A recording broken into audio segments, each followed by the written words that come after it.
start firstly by congratulating the organisers of the Stress Management Revolution Summit 2021. This is a very important summit, and from having a quick look at the agenda, there are a large number of speakers who come from various fields and have expertise in various fields that I'm absolutely certain will make a very significant contribution throughout the next couple of days of this summit. The summit itself seeks to create opportunity for discussion and awareness raising about issues that affect multicultural communities. I'm very pleased to be involved at this point because, as many of you will know, my electorate, the federal seat of Cornwall, is an electorate that's home to a very culturally and linguistically diverse community.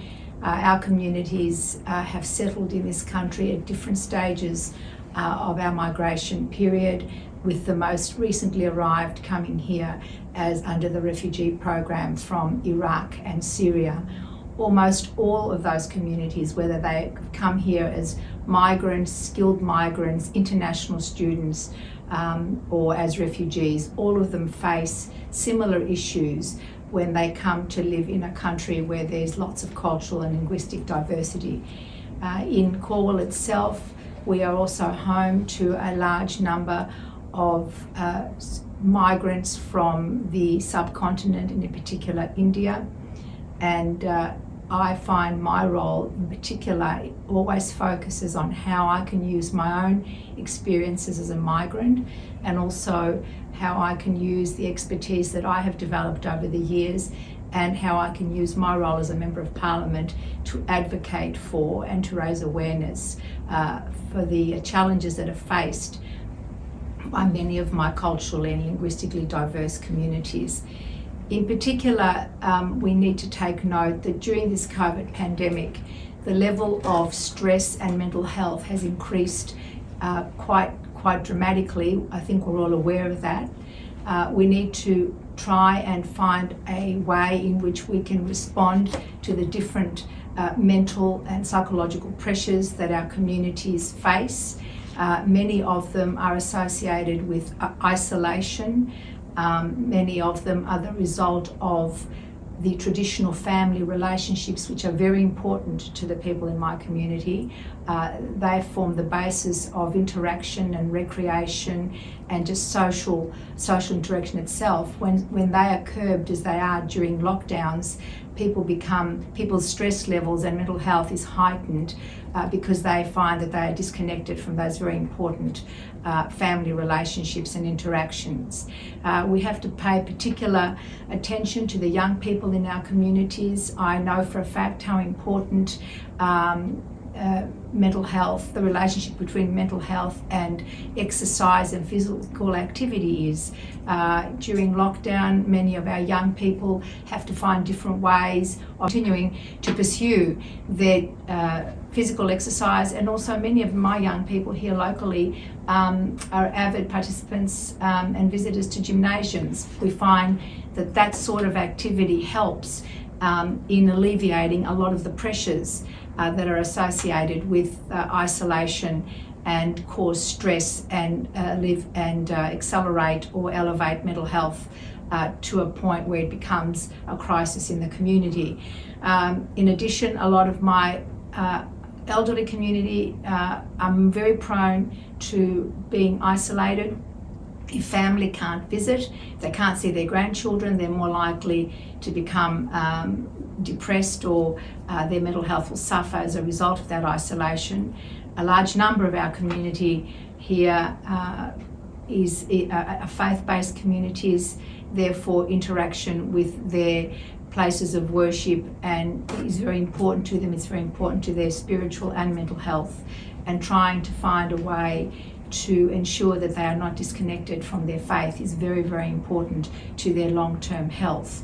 A large number of our community as well are migrants that ordinarily have difficulties interacting with the broader community, and we do a lot of work, certainly I do a lot of work, and a lot of my service providers are engaged in lots of work to ensure that people do not feel disconnected, and to ensure that we do successfully integrate our communities. And the more success we have in doing that, the more success we will have in alleviating people's stress and improving their mental health. So understanding, appreciating, embracing, being responsive to the various cultural and linguistic and faith needs of our community is very important to their well-being. And I do hope that this conference throughout today and tomorrow explores those opportunities and finds practical ways to addressing all the sorts of issues and challenges that arise, not only from the COVID pandemic, which has amplified them, but generally from a community that is working its way through the integration process. So I'd like to congratulate you, wish you all the very best of luck, and I certainly look forward to hearing about the results of the summit. My focus today is on media, and being in the media, I have found that there are benefits and there's also negative impacts on our mental health. So obviously heading towards a virtual reality is unavoidable, and most likely a continued new way of life and the way of the future. In fact, even more with the revolution of artificial intelligence. Which is why there is a great need for education on how to use, in particular, social media responsibly. We all know influencers have set false impressions and what our lifestyles should look like. The pressure on maintaining a designer brand fashion sense, unlimited destinations, travel destinations on our bucket list, and where we should go to and what we should do, which is at the moment, as we all know, especially within Australia, it's an impossible thing. So it's a hindrance in our mental health. So it's not exactly something that many of us can deal with. So ironically, for a technology like the internet that's designed to bring people closer together, it has actually made us feel more and more lonelier and isolated. And it fuels mental health problems such as anxiety and depression, not on everybody, on our youth, on the adults, on our elderly. So for me, I have identified these as what I call as digital stress discrepancies that impact our mental health and well-being. So if you find that you're spending an excessive amount of time on social media, whatever platform it may be, and have feelings of sadness, dissatisfaction, frustration, or are starting to feel lonelier than ever, it may be time to start to re-examine your online habits and find a healthier work and life balance. This is obviously no different for our youth and adults in the workplace. Meetings and conferences have now moved via computers and smartphones and tablets.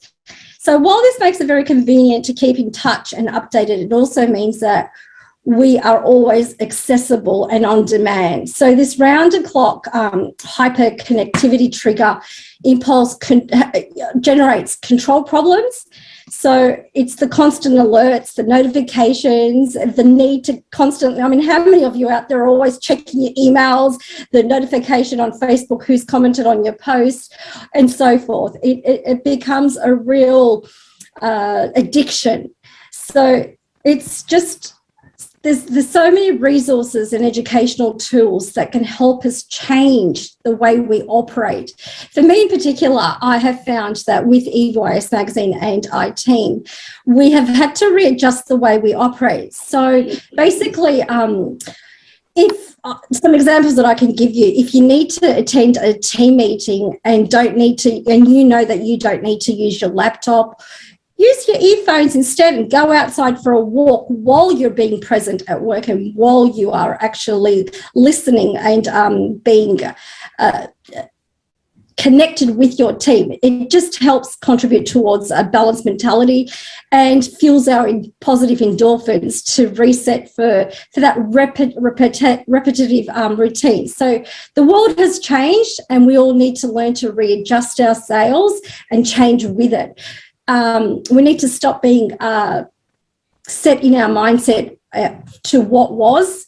That is a great foundation of where we can go moving forward. So we need to just find and generate ways of how we can implement that in the future. Obviously, with social media, it as I said, it has its negatives and it has its positives, and it is also an important element in our stress life, where we are finding that it's a way to communicate and stay up to date with family and friends around the world.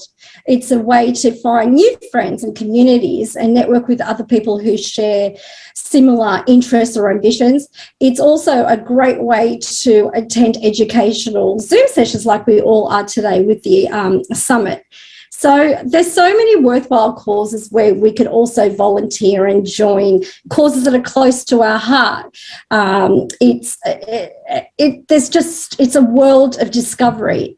But the negative aspects of this also could contribute to our stress on so many levels. It's the feeling of inadequacy about our life, our appearance, the way we're meant to look, or the way social media is telling us how to look. It's the fear of missing out. What have we missed out? What did we not? The lack of information. And it's just that isolation contributing to depression and anxiety more and more globally. So for me, I've found some indicators that social media may be affecting your mental health. May include spending more time on social media than the touch, feel, do things like you need to go out and do some gardening perhaps, or be creative, be in tune with your inner self, exercise, eat healthy. The other thing is comparing yourself unfavorably with others, experiencing cyberbullying. That's also starting to increase, especially with our youth and their use of social media, which impacts on their stress and mental health, and has a downward spiral on so many levels. So basically, it's all about that inner place that gives you the peace and purpose to work and play while keeping a healthy lifestyle. We have an abundance of resources available in our broad community, available to educate, provide, and an alternative pathway for wellbeing. But thank you. So I'll just talk a little bit about the course. So the psychological first aid course is supporting people in the aftermath of crisis event. Of course, we all know what's going on at this moment with the COVID-19 wave. This is a better time to prepare a course of this nature. So the PFA, in short, psychological first aid, is all about a human, supportive and practical assistance to fellow human beings who recently suffer a serious stressor. It's non-intrusive, practical care and support assessing need and concern, helping people to address basic needs such as food and water, listening but not pressurizing people to talk, comforting people and helping them to feel calm, helping people to connect to information, services and social support, protecting people from further harm. So basically, this course is designed for everyone. It's like train the trainer. So you equip yourself with basic information knowledge, skills to support yourself and other people who might be in needs. Why do we need a psychological first aid? So psychological first aid was first used as a leading crisis intervention, a method that was to reduce the initial psychological trauma and disaster. It actually extends beyond psychological trauma or disaster. It extends beyond psychological to include social support. To promote that this was promoted by the World Health Organization and other agencies as well. So there's a little bit more details about this course. Here, people will find out that people will do better over time, over a long term, if they feel safe, connected to others, calm and hopeful.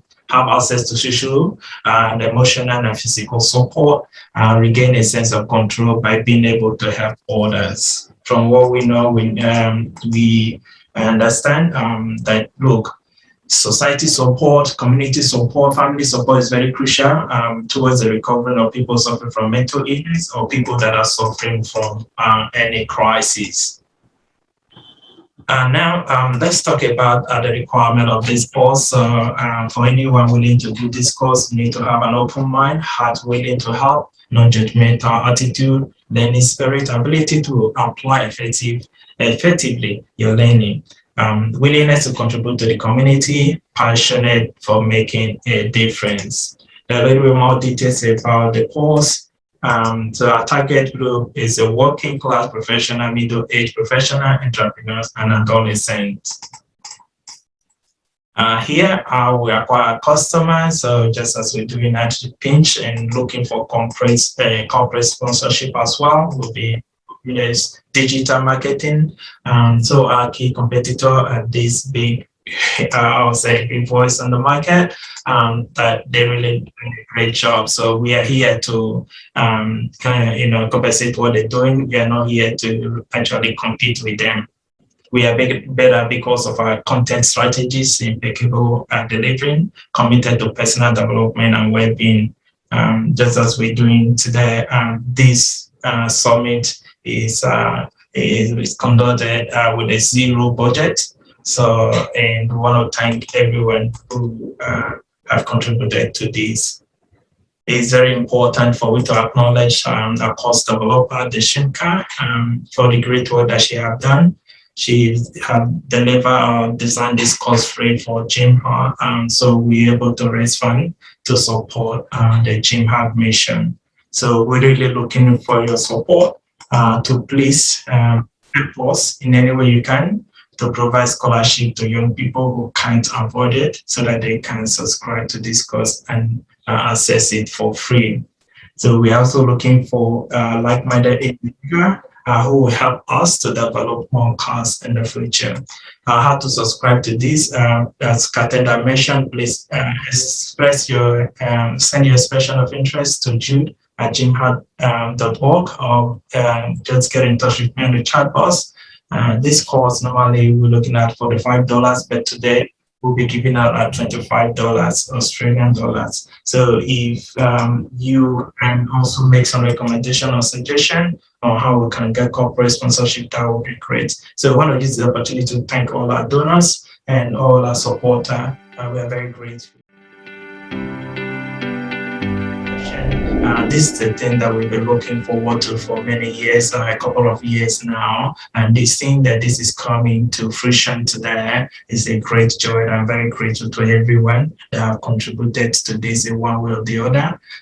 So a special thanks to our GymHub chairperson, Tony, for really walking the talk. And I also like to acknowledge the great contribution of Vivian, who is one of our board members, also the volunteer director. She's been working tirelessly towards the success of this launching of the t-shirt. So this shirt, at the moment, we're giving her at the rate of $39 Australian dollars, including posting. If you are from Nigeria, so that so a different rate. If you're also purchasing from India, it's also a different rate. So if anyone interested, of course, we want people to really help us by buying the shirt. So please get in touch with myself or Vivian or Sandeep. So you can make an arrangement on how to post it or ship it to your destination. So please, this is just a token, and it will go a long way in supporting the GymHub mission. Just remember that you are not only just purchasing this t-shirt or providing awareness, you are actually saving lives. The more awareness we provide in terms of mental health, the more young people feel comfortable to express themselves, and ultimately the rate of suicide will be reduced in society. So please do us a favor. buy one or more today, and also encouraging your friends and family members to do the same. So thank you, and I'm really looking forward to your patronage. Today is the launching of Jimha official t-shirts. As Professor Jude said, we encourage each and every one of you to purchase and get the t-shirts. That helps us a lot to sponsor the Jimha and also to create more awareness in our countries, in our society, in any part of the world. At least I can say that the official t-shirts have gone around the world, and today we are launching it officially to make sure that all our volunteers, individual, the t-shirt is very open for everybody to purchase for it. That helps us a lot to sponsor the organization and also to create more awareness to the Jimha as well. Thank you. Let's have a look like what this course is all about. So PFA is basically, its core idea is building hope and resilience in survivors of crisis. And you can use PFA with a crisis survivor or trauma patient or terrorist attack or pandemic or any sort of natural disaster or calamities. So it really works well, and it's just evidence-informed practice. And those who get trained in that, they are verified for providing psychological first aid, and they can effectively use it for themselves, for their families, friends, and at their workplace to build hope and resilience in people as well. It's a way to look forward, and it will contribute and add value to your life as well. After registering and doing this course, you will definitely add value to your society and community. So it's really a great way. And in point-wise, I would like to summarize something like it helps you creating a calm situation and giving hope to survivor of crisis. And it creates self-efficacy, developing a sense of safety in the survivor of crisis, as well as establishing a connection. It really helps in that way as well. By taking this course, you would be able to make connections, hope, calming, safety, and self-efficacy with you in your medical kit on the go. So all these tools will be there in your medical kit, as we have our first aid medical kits. So that would be your psychological first aid kit. Resilience, hope, self-esteem, and a way to look forward. And I would like to end this with one note, that action and suffering. So if you are suffering or any other human being is suffering, then it really helps to get in action mode and take desired action. And this is definitely one of them. And pandemic has proved that every human being on this globe needs psychological first aid. They really need to know about psychological first aid so that they can help themselves, their families, friends, communities as well work. Anyone know dancing is a good way to distress. That's why we try to make that happen today. I really hope it can help you to start your day according to where you come from, or end your day if you are that part of the world like Australia, and finish in a positive way no matter where you are, obviously. Musica. Can you hear the sound, the music? Yes. Yeah. Excellent. Okay, so if you're ready, so we have a free music, quick one. We have some. You have to take your time, follow me. It's just to warming up yourself. Nothing about.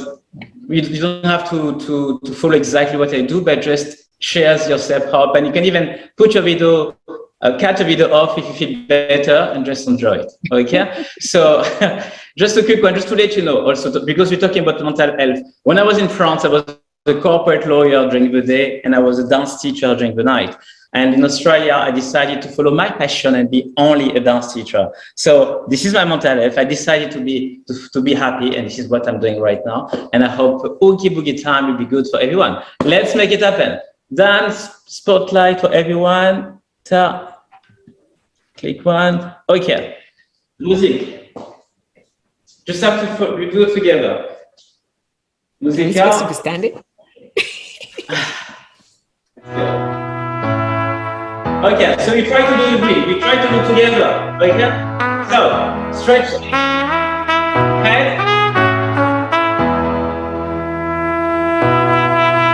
When I need motivation, my one solution is my queen, cause she stays strong. Yeah, yeah. She is always in my corner, right there when I wanna. All these other girls are tempting, but I'm empty when you're gone. And they say, do you need me? Do you think I'm pretty? Do I make you feel like cheating? I'm like, no, not really, cause oh, I think that I found myself a cheerleader. She is always right there when I need her. Oh, I think that I found myself a cheerleader. She is always right there when I need her. She walks like a model. She grants my wishes like a genie in a bottle.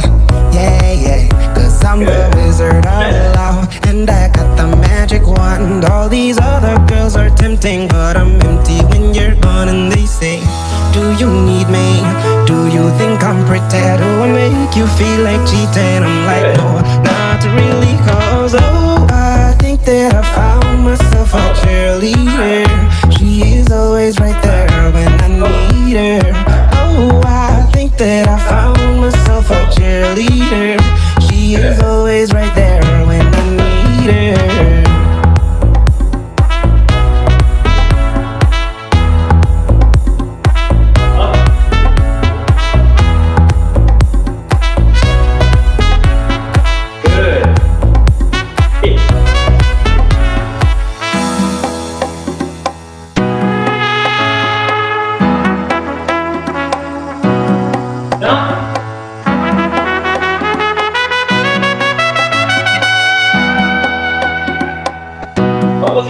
She gives me love and affection.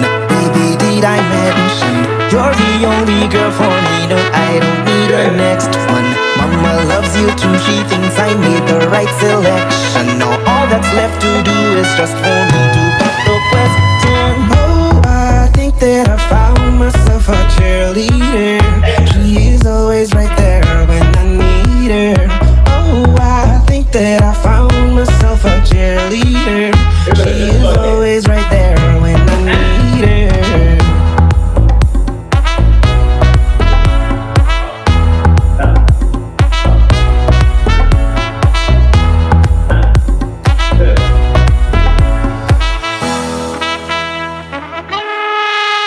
That good? We good. That was the first music. I keep moving. Highly spiritual. Okay, I keep moving. Next music. If you get a pillow in your house, you can use your pillow. I call that a pillow dance during lockdown. If you got it, otherwise not a big deal.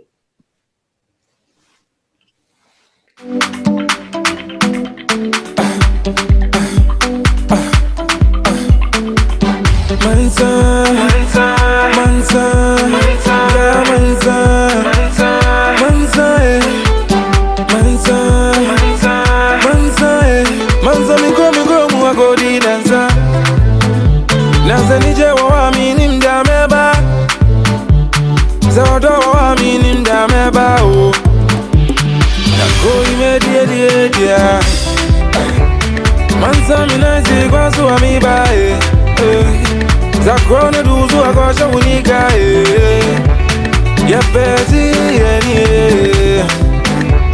Yepenu mediri Yenza Yenzo Yuna muna yenza Uni muze nije nabae Eko fewe kusi ya fonyi nabra Eni obi ya shakone biya Zame umida kubia mawasi ya gumi Wobi ya bibi suwa mi ama mi wata mi Ampara Zane nije Etinu mumba munsemami Mumbru chini ya nina minti Moments ya nunzuna minti Bomi zengu Yawa bomi zengu Go imedi Mansa minaisi kwa suwa mibae Zakrona duzu akosha unika Yepeti yenie Yepenu medidie Nakoi medidie Mansa minaisi kwa suwa mibae Zakrona duzu akosha unika Yepeti yenie Yepenu medidie Yobani bajo bani bajo Yamonya nyuake bani bajo Jaje jaje no fione jaje Yamonya nyuake bani bajo Bani bajo bani bajo Yamonya nyuake bani bajo Yake amele yake wonje Omeno mechilie Cause I cry, you bet you near, you bet you buy, you bet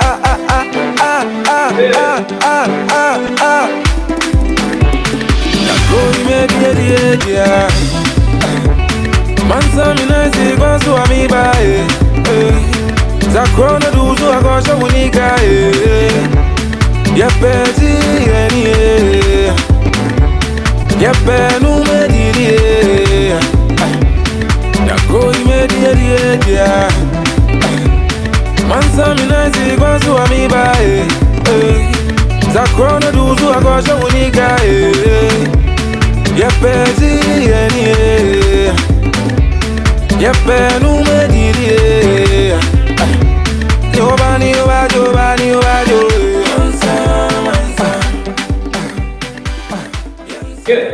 Good. Out. I can see everyone happy, everyone dancing, so I think we're good. Next one, last music. Yeah, Anthony. I like it. I can see moving. Blessing, Bunny. Thanks so much for that. Good energy, Abdulali, because I love it. So next one, last music for us. A bit of salsa, just for fun, and I can let you go. Keep moving. Next one.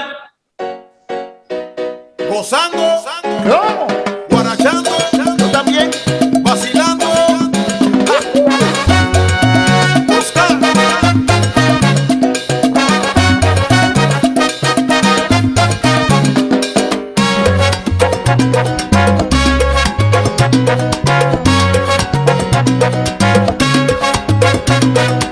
Aquí te traigo este ritmo bueno, muévela así, así, calienta como un fuego. Oye, esto es salsa soca, ritmo que te quema, te gusta, se te nota, cuidado que esto se pega y así para todos los rumberos, ritmo del Caribe, para el mundo entero. Vamos a la rumba, la noche está de fiesta. Vamos a la calle a formar la gozadera. Con la mano arriba, con la mano arriba. Oye, vamos pa' abajo, vamos pa' abajo. Mueve la cintura, mueve la cintura. De lado a lado, de lado a lado. Este ritmo es bueno para gozar. Acérquense todos, vamos a bailar.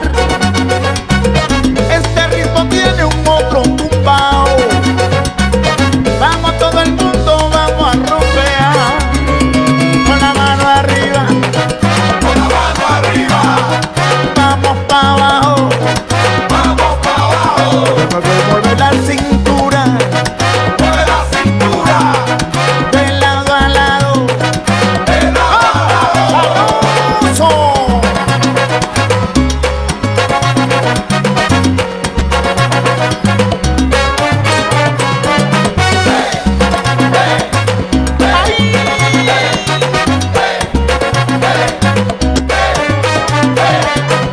Este ritmo bueno para gozar.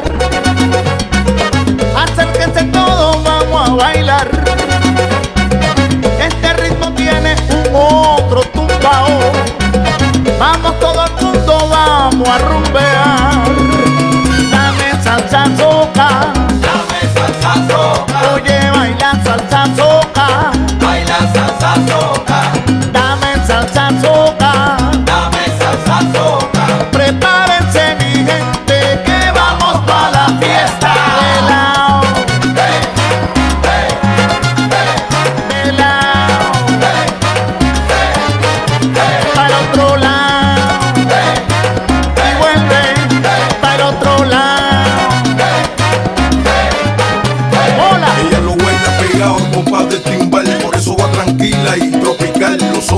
miras pero sin cesar. Te va a gustar desde el primer material. Si la agarro en lo oscuro la pongo a gozar. Si se queda en la pista la saco a bailar. Yo vine a esta fiesta pero a guarachar. Así que todo el mundo lo mueve, nadie se puede quedar. Dame salsa soca. Dame salsa soca. Oye, baila salsa soca. Baila salsa soca. Vuelve y dame salsa soca. Dame salsa soca. Prepárense mi gente que vamos pa' la fiesta. De lado, de lado, de lado, de lado. Apretado, apretado. Pegado, pegado. Del otro lado, del otro lado. Pegado, pegado. De lado, de lado. Pegado, pegado, pegado. Oye, se acabó. That's it. That was lovely. Thank you so much, David, for that. That was amazing. Thank you so much. Just before to let you go, so the pillow dance has been made here in Australia when, of course, everyone was in lockdown. So I decided to have something from house that everyone can use for fun. And people really love the pillows, so I thought it can be good to use. So this is it. I will put on the side my Facebook page, so you guys can have a look and feel free to join us. We are here every week for fun. Okay. Thank you very much. Pleasure. Thank you, David, for that. You have a good one. Thank you. You too. Go, go, go, go. Thank you so much. So today I'll be sharing with you about childhood adversity, trauma, and PTSD. And so when we are talking about childhood adversity, we are talking about events that can lead a child to feeling traumatic experiences. So if the events affects a child's physical or emotional well-being, is what we are calling childhood adversities. And these adversities could be like child abuse. So we have physical abuse or emotional or sexual abuse of a child, children who are prone to facing war or community violence. And then we have bullying, maybe at school, and just experiencing discrimination and extreme poverty. These are some of the childhood adversities that children go through that could cause trauma in their lives. So according to research, it has shown that people who experience adversity in childhood are likely to have mental and physical issues later in life. So that's why it's very important to be there for children and take care of them. So the effects of childhood adversity can be very dire. So we have like a person can become biologically embedded during the sensitive periods in development. And also it can lead to lifelong physical and mental health problems. So when we are talking of trauma, we are talking of when someone is exposed to an adversity or an event that is threatening to their lives.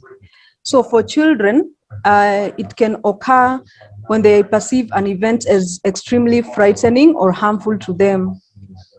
So a child's experience of negative emotions can physically affect them, and it can also mentally affect them. And they can even develop some symptoms such as rapid heartbeat, bedwetting, stomach aches, and they can become very, very fearful. And so the symptoms can develop soon or afterwards in their lives. So it can continue beyond their mental exposure. And types of adversity that can cause trauma include sudden loss of a family member, a natural disaster, serious car accidents, school or community shooting, and parental separation or divorce.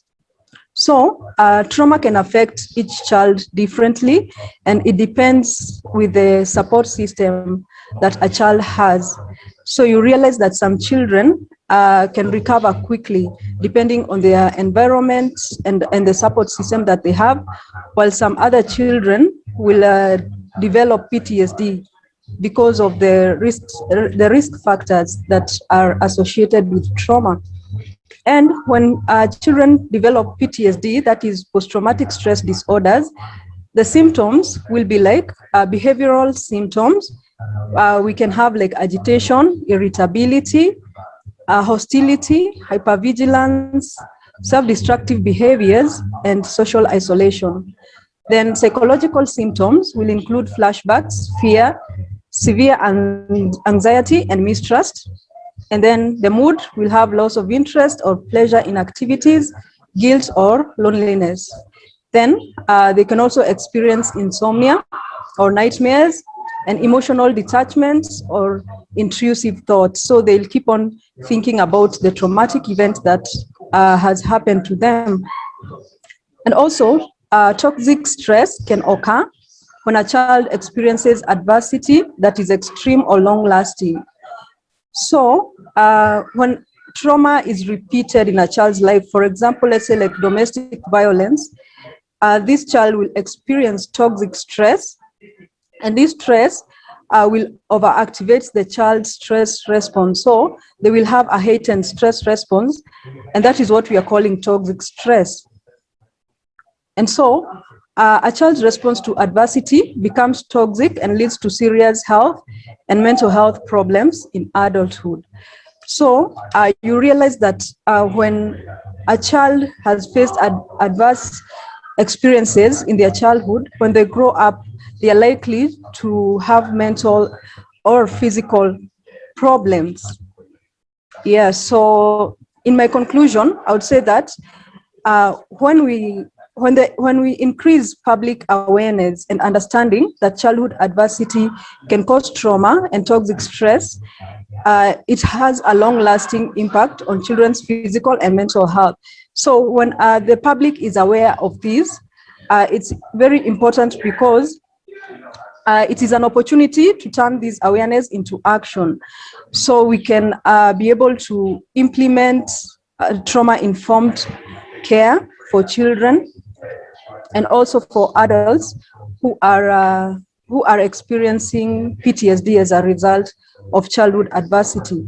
So we realize that childhood is a very crucial time, and it's very important that we as guardians or caregivers or even elder siblings to the younger children, we should be there for children, because this is a period where we can either make or break a child. Childhood is a period whereby personality and just the growth of a child is determined. The way a person grows, the way they become in future depends on how they were raised as children. So it's very important that we take care of children. Thank you very much. It's about making sure that you guys know how to, all of you should be doing, but just be very loving and compassionate towards yourself, but please don't feel guilty about it, okay? Especially times like this when everybody is very stressful, make sure that you are taking time out for self, you're loving yourself, and you're not feeling guilty about it, all right? So I'll talk a bit about happy hormones, as in when you feel that I'm not feeling rewarded, I'm having some pain in the body, or I'm not feeling loved, or your mood is not stable. These are a few of the practices you can just weave into your daily routines and schedules so that you feel loved, you feel happy, you feel that your mood is stable, you're not cranky at one moment and then you are happy the second that you're cranky again. Like, it's not going to happen if you take good care of your happy hormones, okay? So we have stress hormones in our body so that we can save ourselves in danger. If there is something is going to harm us, if we are in danger, if it's real or we perceive it as danger or harm, stress hormones are in us so that we can protect ourselves. So this itself can be very empowering, like, oh, I just need stress hormones in little quantity so that in case if I'm in danger or something is going to harm me, then I can save myself. But you need happy hormones in abundance, like a lot of happy hormones so that you can live your life successfully, happily, and peacefully. Of course, blissfully as well. Bliss all the time. All right. So The very first hormone is called dopamine, which is the reward chemical. In order to get dopamine, you need to make sure that you complete a task. You don't leave lots and lots of tasks uncompleted. Make sure you practice self-care without feeling guilty, as I mentioned. Then you celebrate little wins. So you do not postpone your happiness, saying like, oh, when my daughter goes to college, or my son graduates, or my son gets married, or my this happens, or when I do this, I will be happy. Do not postpone your happiness. Complete a task and celebrate little wins. Okay, so when you do that, you would get dosage of dopamine, which is a reward chemical. When you feel rewarded, you get that energy and enthusiasm, like feel like, hey, come on, do it, let's do it, without getting tired, without getting exhausted. Okay. Number two, with the mood stabilizer, serotonin. If we look around, people sometimes can be very upset, angry, then second moment they can be very loving because they are lacking the mood stabilizer, which is called serotonin. What they need to do, and you yourself, if you feel that way, if your mood is not stable, you need to relax. Okay, so take some deep breaths in from your nose, exhale from your mouth, and let go of all the negativity. Do not hold grudges. Do not get angry. Do not get angry towards others and yourself as well, because that's not going to take you anywhere. Okay, so running, sun exposure, cycling, swimming, whatever suits you, make sure that you spend time with nature. You take some time out so that you can get the mood stabilizer, serotonin. So cycling, swimming, walk in the nature, all these activities can help you get the dosage of the mood stabilizer. Oxytocin, whenever you feel less loved, you're always complaining about, oh, my husband doesn't love me, my daughter doesn't love me, son doesn't love me, my boss doesn't take good care of me, I'm not loved. You are lacking the love hormone oxytocin, or you don't really need to have a boyfriend, girlfriend, or someone who loves you, but actually just work on yourself and get the dosage of happy hormones, oxytocin. How do you do that? You play with the pet. You hold hands of your friends and family members. You hug them. When you hug them, don't just let go, but take some deep breaths in. In 3 seconds, you exhale. And when you hold on to them, your brain will start to release oxytocin. You will feel love. So playing with the pet, playing with the baby, hugging somebody for 3 seconds and taking deep breaths in. There's a pole in front of me. All right. So when you do that and giving compliments, you would get a dosage of oxytocin. The last and not the least is endorphins. I help the world wherever I go. I help them to get dosage of endorphins and other happy hormones as well by helping them to laugh for 15 to 20 minutes using the belly laughter. That's endorphin. So endorphin is painkiller. Whenever there's a slight pain in your body, like shoulder pain, knee pain, headache, you can laugh out loud using your belly. Brain wouldn't know the difference if it's real laughter or fake laughter. You can practice those exercises, looking into the mirror, laugh out loud using your belly, you would get a dosage of happy hormones, endorphins. So explore essential oils, what oils suit you, watch a comedy, and eat some dark chocolate. Okay, not the chocolate which is sugar loaded, but dark chocolate. So when you just involve all these activities into your daily routines, you would get all dosage of happy hormones. Love yourself without feeling guilty, and be compassionate towards yourself. Know that depression can be cured. Know that anxiety can be managed just by practicing deep breathing exercises, by being there for people who need us, like those who are, if someone is depressed, they're not going to come to you to say, I'm depressed. We need to look out for such people. And I have been saving lives, as I mentioned. So these are simple tips in order for you to feel very empowered, that stress isn't us that we can save ourselves, but there are happy hormones which you can take in abundance and feel like me, like, yay. Thank you so much for having me. This is Miss Suchi, Ikigai coach, laughter coach from Singapore. Thank you. Today, my deliberation will be on understanding the structural causes and symptoms of stress.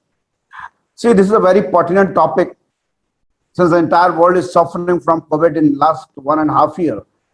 See, stress is inevitable part of our body, our life. But we need to have the time management. We need to have the stress management for that. Just like that, I have to say a lot of things about the stress, but to finish in the given time of 5 to 6 months, what madam has allotted to us. So there is more stress on us, and we have to think in that direction also. So we have to just manage all these things. We have seen globally around 8 lakh young people die due to the stress from society every year. See, friends, just as darkness is what? Darkness is absence of light. Simple. Likewise, stress is is absence of peace and happiness. So we, in our life, if we inculcate this peace and happiness, the stress will automatically go. And happiness and peace comes in enjoying every moment. I was very much delighted when I saw so good dance and all these things in this program. It was unique. We are enjoying every moment. Everybody was dancing. Professor Jude was dancing. Madam was also dancing. So this is actually we need. This is actually we need. So stress is what? This is the inability to decide what is important. We don't decide that what is important in our life. Okay. Because remember that stress doesn't come from what is going on in your life. It comes from your thought about what's going on in your life. Actually, this is the thought process. Don't try to force anything in life. Let life be a deep, let go. God opens millions of flowers every day without forcing their buds. What causes stress? Being under a lot of pressure because of various reasons. You see, we are running in a rat race. Remember, friends, in a rat race, nobody is winner. Everybody is a loser. And even if you are winning, you are just like a rat. So don't try to be in the rat race. That is not going to give solution to our problem. You are facing so many big challenges, worrying about something, and sometimes you worry about nothing. So not having much of control over the outcome of situation, having the responsibility that you're finding overwhelming, not having enough work, even sometimes this also creates uncertainty, greed for money and fame, excess materialism, sometimes excess workaholism is also there, poor health, obsessed relationship, too much expectations. So what happens? You develop so many physical and emotional symptoms. You develop the actors, pains, chest pains, exhaustions, high blood pressures, muscle tensions, many digestive problems. Bodily, you see the difficulty in sleeping, nausea, exhaustion, muscle tension, body ache, reduced interest, sadness, hopelessness, increasing the irritability, loss of motivation, difficulty in the concentration, restlessness. These are the things. So we take the food every day, but when we take a food, we try to have a balanced diet. It is not that if you like anything, you just take all these things in that way. Likewise, in life also, we focus too much on our intelligence quotient. At the same time, we need to develop the adversity quotient. We need to develop the adversity quotient. We need to develop the emotional quotient. We need to develop the social quotient. See, a term is being used in the COVID, social distancing. No, we don't need social distancing. We need physical distancing. You have to understand that. We are indulging in the social media, and what is happening? This excess use has made us unsocial. We need to develop the spiritual quotient because everybody has to face the adverse situation. So we teach us too much that how to get success, but we don't teach how to face failure. Because your adversity quotient is what? This is equal to your emotional quotient, the social quotient, or spiritual quotient minus your IQ. You just reduce your IQ because this is not very important. Your emotional dimensions are more important. You need an emotional balance because in the journey of intelligence to the wisdom to self-actualization is very important. In the Indian spiritual philosophy, in the Srimad Bhagavad Gita, which is an very ancient religious text, there's a term being used which is called Isthir Pragya in Sanskrit. Meaning is we need to have a stable emotional balance to avoid the extremity. It is called that labhani jivan marana yash apayash vidhihat, means the profit, loss, life, death, fame and defame all in the hand of the Almighty. So we have to believe on him. We have to understand that. We have to see it, what is going to happen. We have to own it. We have to solve it and we have to do it. Because what is happening today is something which is beyond our control, but we have to take care of it, how much things we can do. Don't discuss the could haves. If it should have, it would have. So just believe in that philosophy. A calm and modest life brings more happiness than the pursuit of success combined with the constant restlessness. I will be brave. I will think of solution. Just think like that. I will not let my worry control me. I will not let my stress level break me. I will simply breathe and it will be okay because I don't fit. There is a sloka in Sanskrit, sloka, I'm just finishing with that, in a Sanskrit, that asuto ma sadgame, tamaso ma jyotirgame, mrityor ma mritam game. Just pray from Almighty, who lead us from the unreal to real, lead us from darkness to light, and lead us from death to eternal life. Because something which we do is going to affect us. What happens? The successful people push through stresses. They find a sense of humor. Just I've seen this laughter expert was there. We have forgotten how to laugh. I'm admiring the smile of madam. She is smiling, and I'm just smiling seeing her. This is what we need. It's free of cost. Smiling is free of cost. It doesn't require any dollar, any rupees, anything. Just a smile, like madam is smiling, like earlier speaker was smiling. Because see, the adversity offers you the valuable insight. It makes peace with the situation. Embrace the adversity as chance for opportunity. Every threat is having an opportunity. You just have to go there and refuse to give up. Just tell the stress, no, I'm going to smile. I'm refusing you, and you will be there. See, friends, I'm just finishing with one stroke of the Sanskrit, which in Indian spiritual philosophy says that what should be the purpose of our life. Try to understand that. Sarve bhavantu sukhana, sarve santu niramaya, sarve bhadrani pashyantu, ma kaschid dukha bhave. May all become happy. May none fall ill. May all feel auspicious everywhere. May none ever feel sorrow. This should be the objective of our life. Om Shanti, Shanti, Shanti. Thank you very much for patience. Listen, my short talk again is going to touch upon various aspects of mental health. I'm not, as most of you know, I'm not a medical professional. I'm not a psychologist. I'm a professor. I'm an entrepreneur, and I am a humanitarian. And my take on this particular subject is so different in a way that I am taking this at a very at the grassroots level, the cause of mental health. There are many causes, right? We've talked about this, I'm sure, all along. We talked about it last year. We are talking about it this year. To me, mental health is in itself a pandemic that we have never realized, nor have we understood the impact and the consequences of the mental health. It begins in every corridor. It begins in every organization, at either home, in schools, in our communities, in our boardrooms, in the capitals of our building. And one of those issues that I have identified recently is the fact that the school needs to address Black racism, brown people, all of that. When you are talking about the schools around, at least in America, they pick one day or they pick a month. They say this is a Black History Month or this is a Black History Day.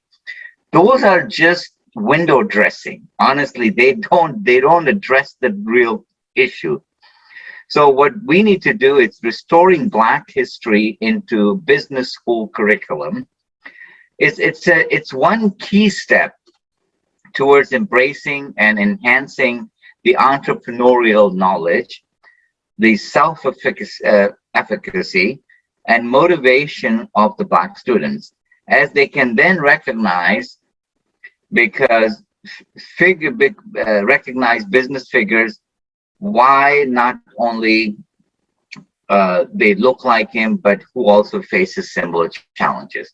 And there's a really a huge controversy and a huge debate over what schools are doing around the globe in order to bring about some of the diversity and the racism and all of that. This is the beginning of the mental health. The other thing that I wanted to talk about is that just because you are going to a therapist, it doesn't mean that they are the best one for you, right? And this is just a very one of the renowned psychologists, Dr. Tiffany Johnson, who I attended her lecture recently, said that you must choose a psychologist during your mental health issues that you feel that you can be safe with them on a culturally competitive level. So choosing a psychologist that you feel you can be safe with as culturally competent, who understands your professional background, who understands your racial and ethnic complexities in a way that can really guide you and not induce more shame. Just because they are a therapist does not mean that they are the best one for you. Understand that. That is very important, because if you are not talking to people, you know, when you're Muslim or you're Christian or you're white or you're black or you're Hindu or you're, you know, you're a Jew, there are certain elements within our brain that sort of attach to the thing that at least will make us feel comfortable and secure in the environment. For those who cannot afford private counseling, they should take advantage of employee assistance program. They should take advantage of JIMHA. JIMHA is always, you know, Professor Jude has been kind enough to offer services and courses at no cost. There are people who are supporting them on other ways. And people who are willing to present the scholarship opportunities for the, so there's no excuse from that point of view, whether somebody can say, well, I don't have the money, or I don't have the time, or I don't have the right people. I think JIMHA has the ability, and they have the diversity. You can see the diversity of the cultural background on this panel, right? I mean, it's obvious. You have people from all around the world. They are here. They're giving you the perspective of US, UK, Africa, Australia, Middle East, you know, across diverse culture. So self-care therapies also are quite important. I heard someone mentioned earlier, I think Ms. Suchi, you were there, you were also talking about creating an environment, a happy environment. Certainly very important. I'm not suggesting that those are to be, you know, left alone. But self-therapy such as yoga, meditation, other mind-body connections is very important. And again, finally, wherever you are, I think don't forget to tap into the communities of support, including peer support group, both inside and outside of work and institution or faith. But I think what my final comment here, and I know that I have 5 minutes, my final comment here is that do not ignore this pandemic of huge proportion that currently exists in the world. All we talk about is the vaccine and you know, COVID cases and the deaths and hospitalization and PPE. Nobody is talking about this horrible pandemic that this world is facing today. And I think we can prevent that by teaching and trying to teach like you all have been doing, and providing this opportunity for people to learn from. And it starts at home, it starts in our schools, starts in our communities. But again, it is a pandemic. We have to realize it, and we must start working with our students. Our youth are the most vulnerable at this time. And those youths can feel really, really depressed and really bad, whether it's PTSD, whether it's abuse, physical abuse, emotional abuse. We all have the responsibility, the moral duty and obligation to come and help these youth, because they are the future of our country. So thank you so much. Appreciate it. So today I've been asked to talk to you about how to overcome challenges and manage adversities. That the definition of adversity refers to hardships, challenges, or misfortunes. We as human beings will come across with all these things like challenges, hardship, and misfortunes. But the good thing is to overcome adversity is necessary step on the road to the greatness. When bad experiences happen, we do suffer from mental, physical, and spiritual pain. But in that suffering, many of us develop a greater resilience. And that's where we get up our resilience, if we can manage or overcome that adversity, because it becomes a very good lesson for all of us, and it's a very good experience. It is important to highlight that even the successful people are not people without life problem. The good thing, they are people who respond quickly and positively to their problems. They think them through in advance, they anticipate them, and when they can't, they use whatever methods available and the strengths to resolve whatever difficulty they face. And that's how you can overcome challenges and adversities.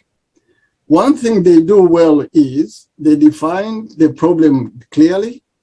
They define the worst possible thing that could happen as a result of the problem. They resolve to accept the worst should it occur. And then they concentrate all of their energies on making sure that the very worst that doesn't happen. So you can't run away from adversities. You can avoid the challenges of adversities. But what we needed to do is to think very clearly and confront those adversities in order to overcome them. In dealing with adversities effectively, one's ability is essential. You have to be prepared and know what question you needed to ask. And you have to ask those hard questions. As long as you are asking questions, you are expanding the range of options and the possibilities that one open to you. Because you can't have alternative if you don't ask the questions. And if you can't think through and ask the questions, you'll never get the solution to those challenges or to those adversities. As long as you are asking the questions, you are keeping your mind calm and cool and objective. That's the most important things we needed to do. We should not allow ourselves to get caught up emotionally, thereby shutting down large part of our brain and our creative powers. And this is what happened, that when there is a situation confronting us, and instead of removing up from tackling with the emotions, we needed to step back and tackle it objectively by asking the correct questions and get correct answers and determining the correct way forward. Otherwise, if you allow the emotions to come in, we can be compromised. We can just be caught in that emotion and we can move forward. When adversity strikes, most of us go with our guts when something bad happens. Deeply ingrained habits and beliefs, our energies and keep us from acting constructively. So that is how it is. Whenever there is, whether it's a death in the family or some, family member will be lost up the job, or you've lost the job, or the relationship has gone sour. So sometimes we are being caught using our guts to respond rather than making a step and try to reason and try to find out the solution, how we can overcome those stresses which can come with those adversities. People commonly fall into one of two emotional traps. One can be deflation, and the other one can be emotion, which can be victimization. So you can deflect up the things that never happened and you just ignore it. The other one, you say you are the victim of that situation. And if you accept you are the victim, you will never find a solution to that. And it will make you succumb to the challenge, to the adversity, rather than overcome the adversity itself. So many of us assumes the role of helpless bystander in the face of any adversity. So we should assume that. So we needed to say, look, there's a problem. I'm going to take a proactive position by asking these questions, get the solutions, and overcome that challenge and move ahead. Adversity is inevitable, but the difficulties or misfortune don't have to keep anyone from achieving their intended goals and finding the happiness they seek in work, business, relationship, and in life. How we can achieve that, it is how we overcome these adversities can make all the differences.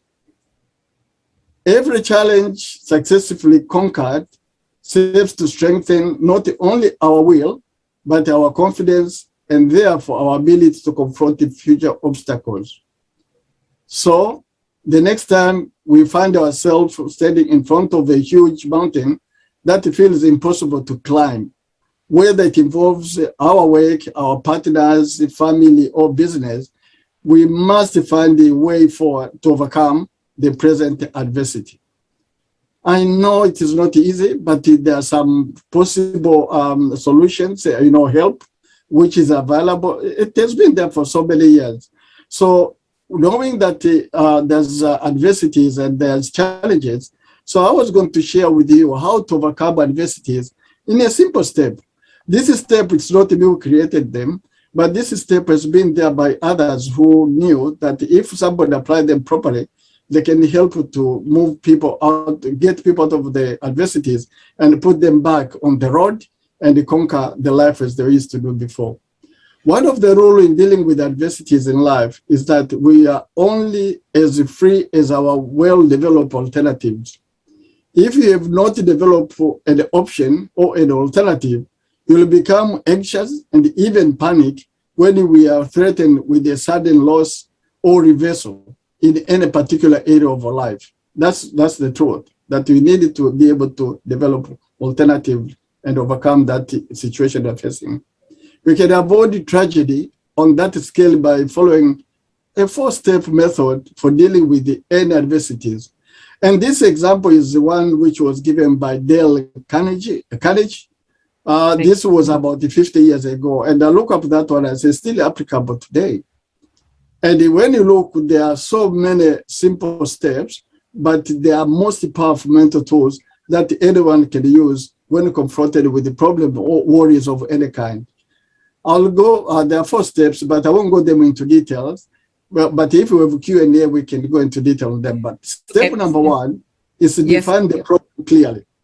Joseph, because we're running out of time, is it possible for you to put some of those steps on the chat so we can actually... Okay, so I'll put up those steps, but I want to finalize by saying, look, I would like to conclude by saying that one of our main job in life is to become an expert in dealing with adversity, to triumph over difficulty, to rise above the challenges of day-to-day life.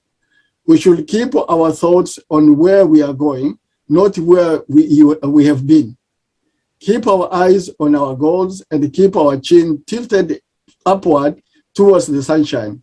Resolve in advance that you are willing to meet and overcome every difficult, and then no matter what happens, don't give up until you do it. That's my message to everyone. And thank you once again for giving me this opportunity to be with you tonight. The role and importance of forgiveness in the healing process.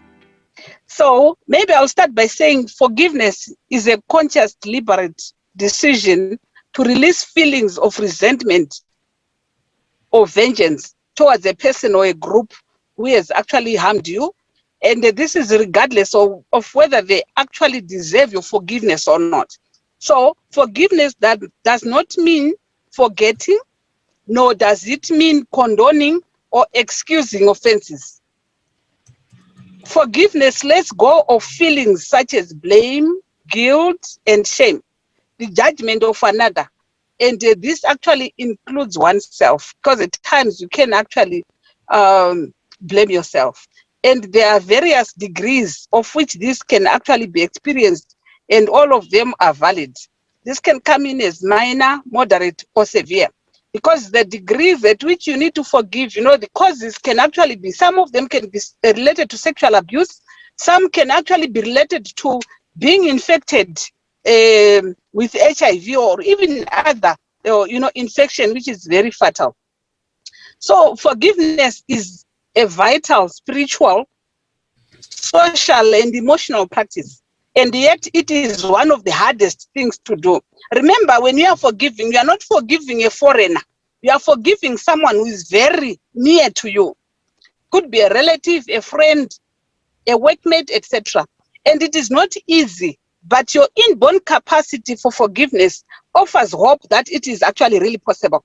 What does forgiveness do? It releases blockages preventing you from living the life you deserve. There is no peace without forgiveness. It helps you move forward with your life. It begins your healing process. So without forgiveness, you can never heal. It removes the anger and malice from your heart. You are no longer giving someone else authority over your mind and heart. And forgiveness is actually a choice. It's a healing process, like I said. It's not always easy, like I said. It's empowering and gives someone freedom. Forgiveness is not a weakness. Relieving the person of responsibility and condoning behavior or tolerating any further abuse. We are saying unforgiving takes the toll, causing you to have, symptoms and signs like upset stomach. You can have heaviness in your chest. Your appetite can decrease. You can have tightness in the throat or lower your energy or even your immune system. It increases the chances of depression, sadness, and anxiety. And we are saying forgiveness is medicine for the body, mind, and spirit. If you can learn to forgive, you are actually giving in and letting go the emotions, the steps that you can take to forgive. You want to acknowledge the hurt. You want to acknowledge that, yes, I've been hurt. And you don't want to minimize it or deny the wrong that was done against you. You want to identify your emotions. When someone does something to hurt you, you might experience regret and anger and all the other emotions, even in physical conditions. You want really to cancel the debt. You want to write a blank check of forgiveness. And you want actually to set boundaries. Set boundaries, yes, we said forgiveness is not condoning, but you want at times maybe to change your behavior towards the person. And you want to make it a commitment. And you also maybe would like to seek counseling services and also get support from relatives, friends, etc., if need be. So forgiveness is a very vital role for one to begin their healing process. Thank you so much. And we're going to talk about how to build relationships or work with difficult people without becoming stressed. For sure, we face difficult people in our lives, and it is happening in all spheres of our lives. I remember when I was growing up, I always thought that my dad is the most difficult person because he would wake me up early in the morning. And when I went to high school, my principal, I thought he's the most difficult person. But little did I know, even the employers are the most difficult people. Why are we talking about difficult people? Because our youth, they are going through a lot of challenges, realizing that this difficult season is a must and they must go through it. So I remember when I was in the university, I had the most difficult professor, especially when I was doing my master's degree, and he would take me round and round when it came to checking my thesis. So difficult people are always there in life, and we should expect them. We should always acknowledge them. But the big question is, how do you deal with such kind of people? And especially a season like this. We are going through a very difficult season of COVID. Things have changed. Nothing is standing as it was there before. And we must develop some positive outlook. We must develop a positive mindset. You can imagine people like me who are in the mental health profession. You can imagine somebody who has gone through a lot of loss and he has come through depression and he is having that challenge. I, as a professional, I'll have a very difficult time dealing with that person. So this is just to acknowledge that we are all difficult at some point in our lives. Bad days and wrong situations can make any of us difficult to be around. So who is this difficult person? Any difficult person is that person whose understanding has difficulties in understanding others' emotional states. That person who cannot understand you, what you're going through. That person who is always obstinate. That person who has little understanding. Very irrational. He or she doesn't want to try and empathize on what you're going through. These people are always whiners, always complaining that things aren't fair, or that everything is against them. The biggest question is, you as an individual, whoever is listening to me today, are you a difficult person? I want to give a case scenario of myself. I like giving real life experiences. I got an employment a while ago, and as an addiction psychologist in a mental health hospital. And in this position, I would see clients, people who are having substance use disorders. And I later realized that I was the fourth employee in a span of 4 months. Got that? Yes, I was the fourth. And within 2-3 months, I was not able to cope with the situation. Reason being, this manager, the person who I was reporting to, was a very difficult person. But then I chose my inner peace. I needed peace for me to move on. I cannot dwell, I cannot sacrifice my peace for somebody. So I had to quit. What am I saying? I'm telling the youth, avoid stress. When you encounter a difficult person, just walk out. But then again, you don't just walk out blindly. Could be you're the difficult person. Could be you're the difficult person. So it's very important for you to it's very important for us to hello, I can hear some interferences. Somebody is saying something. No, go ahead. Go ahead. So youth and all participants present, it's always good to avoid stress, expect difficult people in life, and avoid frustrations. It is also very important to note that you assess yourself not to be the person who is difficult. Avoid frustrations. Have a positive mindset, and remember, when one door closes, definitely another door will open wide. Know what you're bringing to the table. Like the case I've just given, I had to walk out because when I evaluated what I have and the way I'm being treated, I opted out because I had that bargaining platform. So that calls for you to be equipped, to have the skills. What? Pardon me? Edwin, you need to finalize. Thank you very much, Katinda. I want to finalize by saying that we have to build good relationship by being trustworthy, by being respectful, being self-aware, especially when you are sharing your words, you're using your words, your actions, and controlling negative emotions.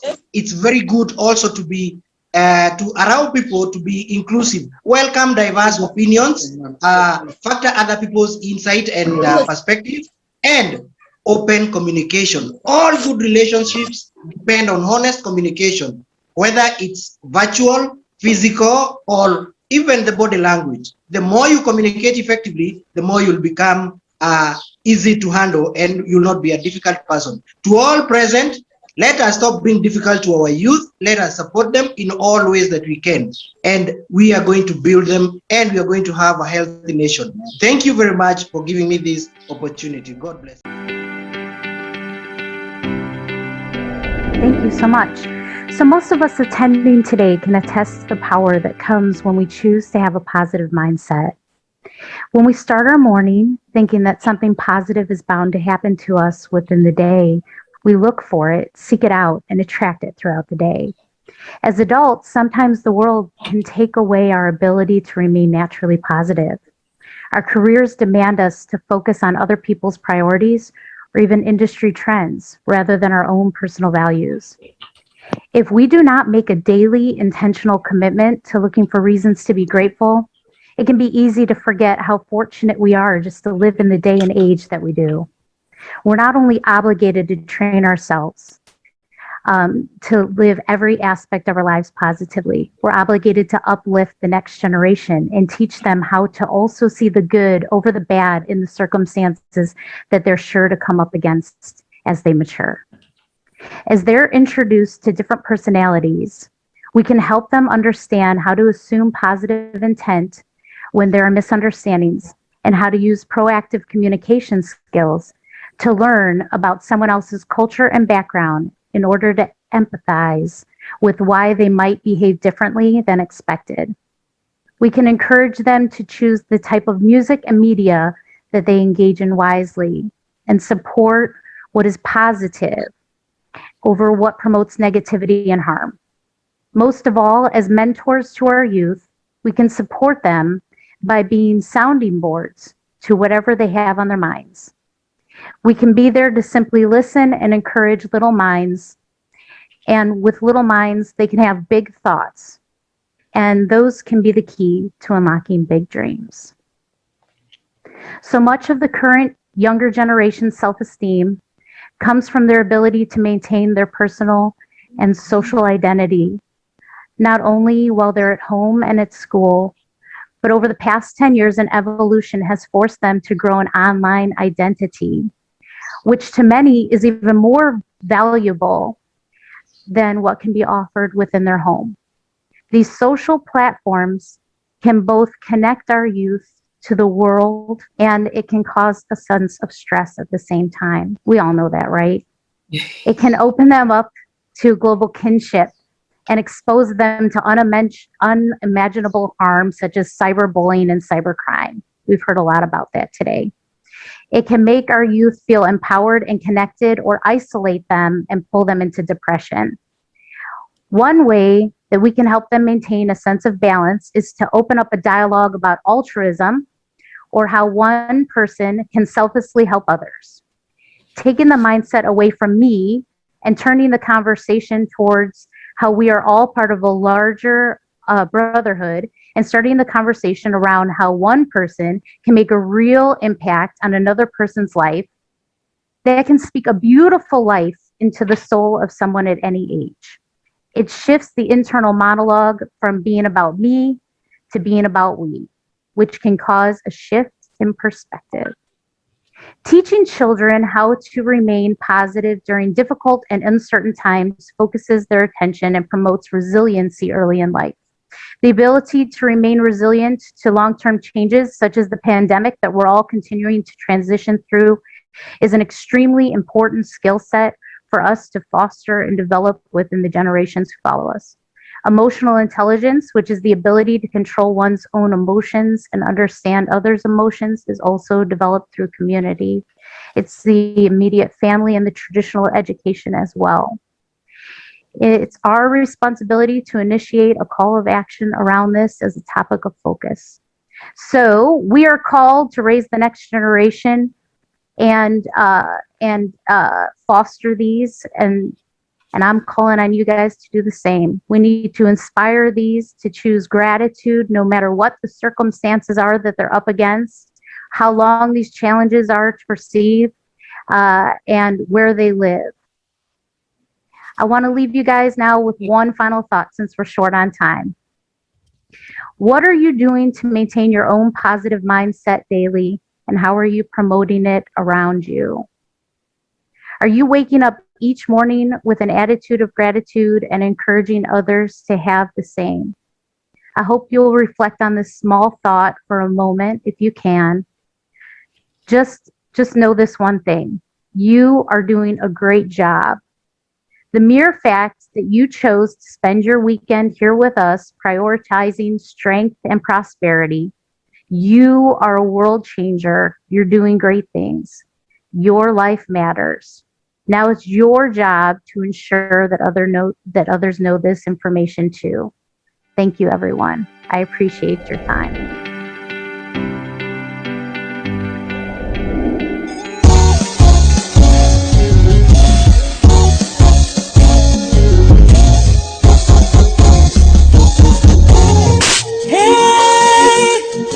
My brother, hey, my sister, hey, my brother, hey, my sister, where is the love in your heart? Where is the love? Where is the love in your heart? Show a little kindness. Where is the love in your heart?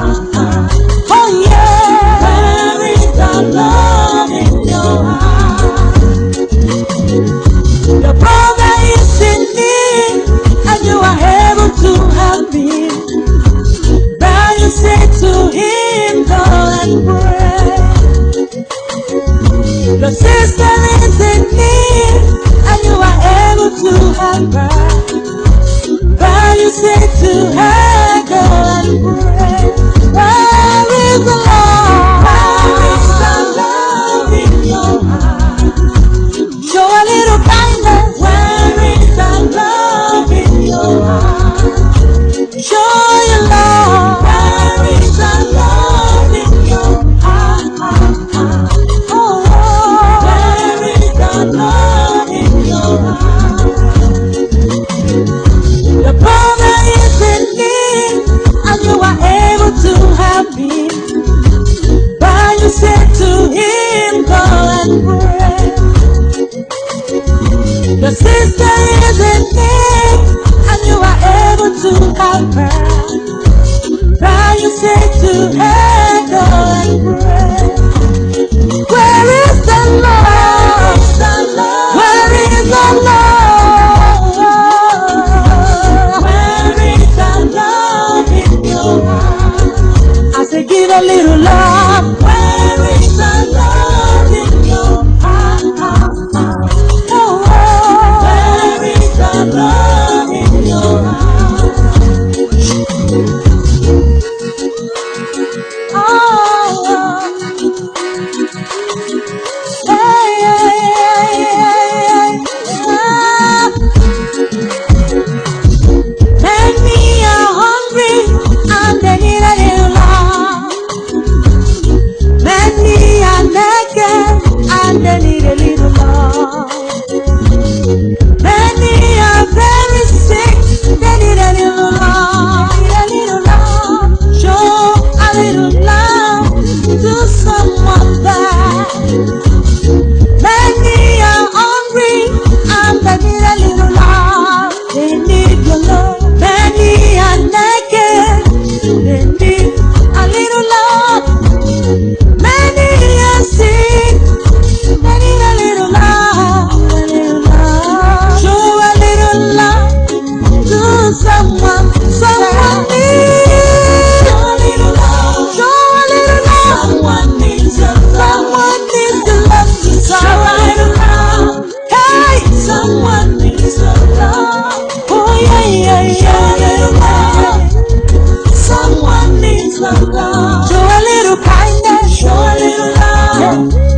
Someone needs your love. Someone needs a little love. Someone needs your love to start a fellowship. Give a little love. Someone needs your love. Think about all that. Give a little love. Give a little. Someone needs your love. A little love. A little love. Give a little love. A little love.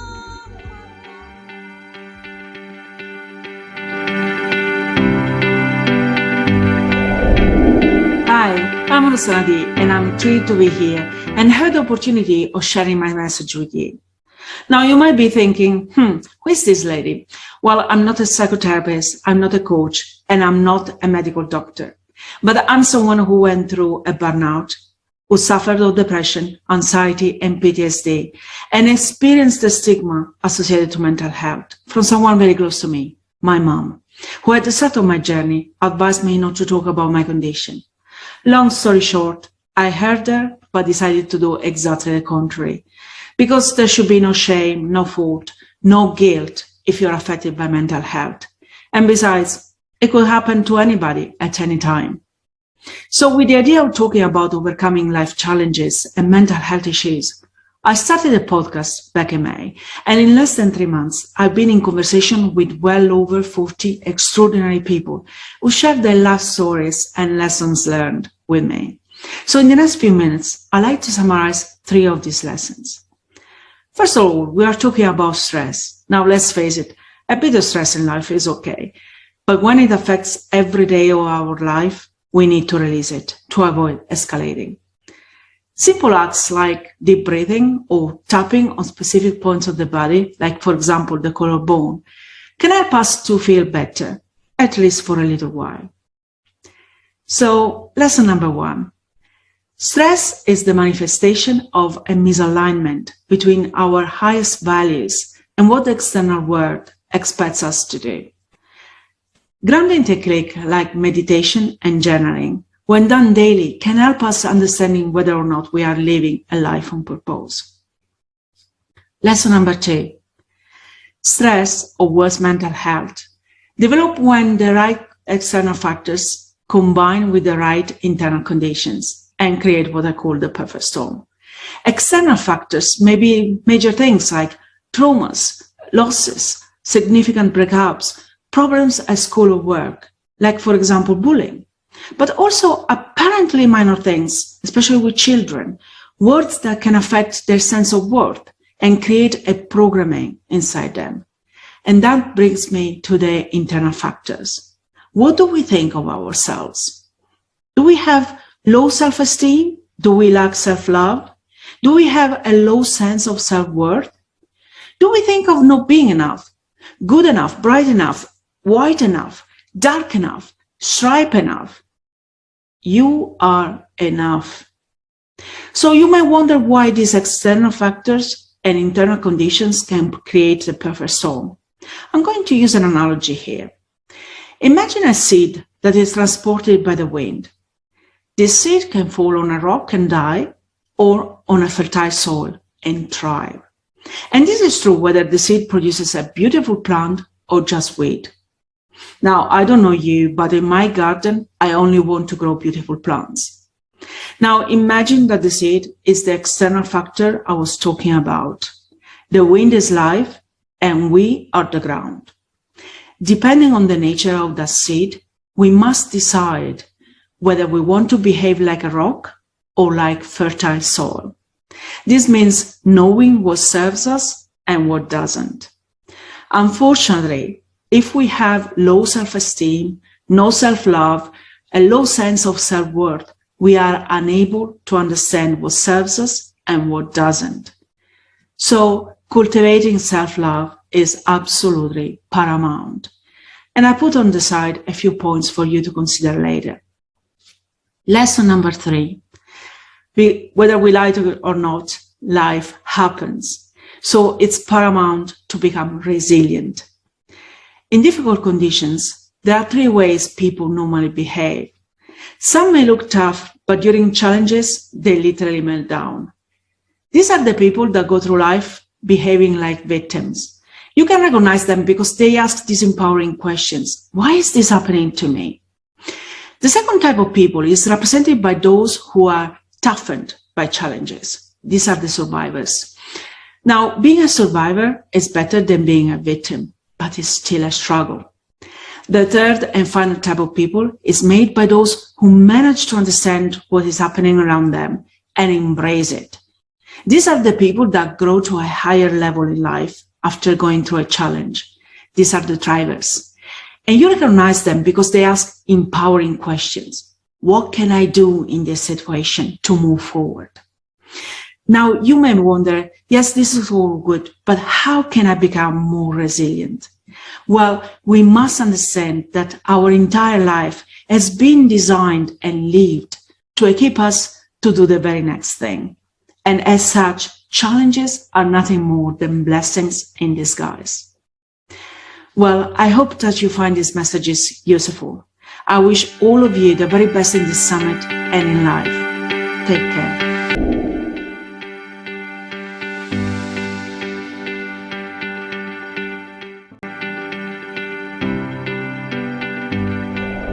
Thinking about the prompt around meaningful activities for World Mental Health Day, and especially in increasing engagement or teamwork throughout the year with organizations, really got me thinking about my own history of work. So I was initially volunteering in a local capacity at a local mental health organization, and then working, as Rashi mentioned, as a peer support worker, specifically with culturally and linguistically diverse young people. And then now more recently moving into that sort of more policy and national space. And so thinking about what meaningful activities actually look like and what would be useful, I think there was a couple of things that did come to mind. I think first and foremost, it's so important to tap into the lived experience expertise that you have within the organizations, the communities that you're working within, and really understanding that oftentimes designing activities, designing panel discussions, a lot of the time it's very easy to go into that frame of me as the person who's presenting, or me as the person who's organizing this panel.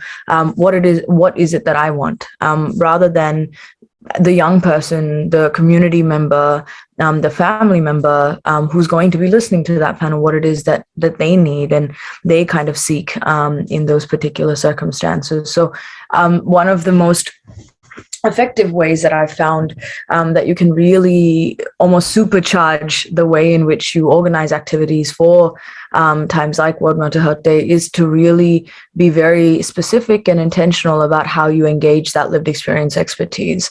And it's vital to the success of any initiative or activity that you want to run. And that kind of leads into my second point around co-design. So rather than it just being that you design a particular activity, maybe it's a workshop that you're organizing for that particular day, and then going to your lived experience or a reference group and saying, hey, what do you think about this?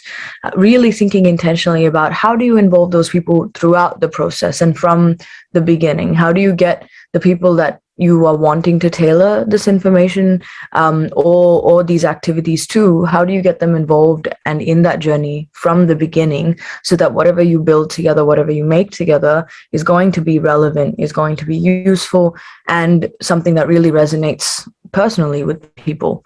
And especially in working with lived experience or reference groups, that also involves really addressing some of those barriers that exist. So how are you looking at engaging people's voices where maybe they don't have training in public speaking, or they don't have training in being able to give input into projects? And how do you do that in a way that makes them feel safe and allows them to have a good experience and to get something out of that for themselves as well? And I think the other thing to really remember, and I know this has been true for most of the roles that I've held, as an employee of an organization or as a volunteer of an organization who's helping to organize those activities or facilitate workshops or discussions, it's really important to help them find that connection point or that passion point as well.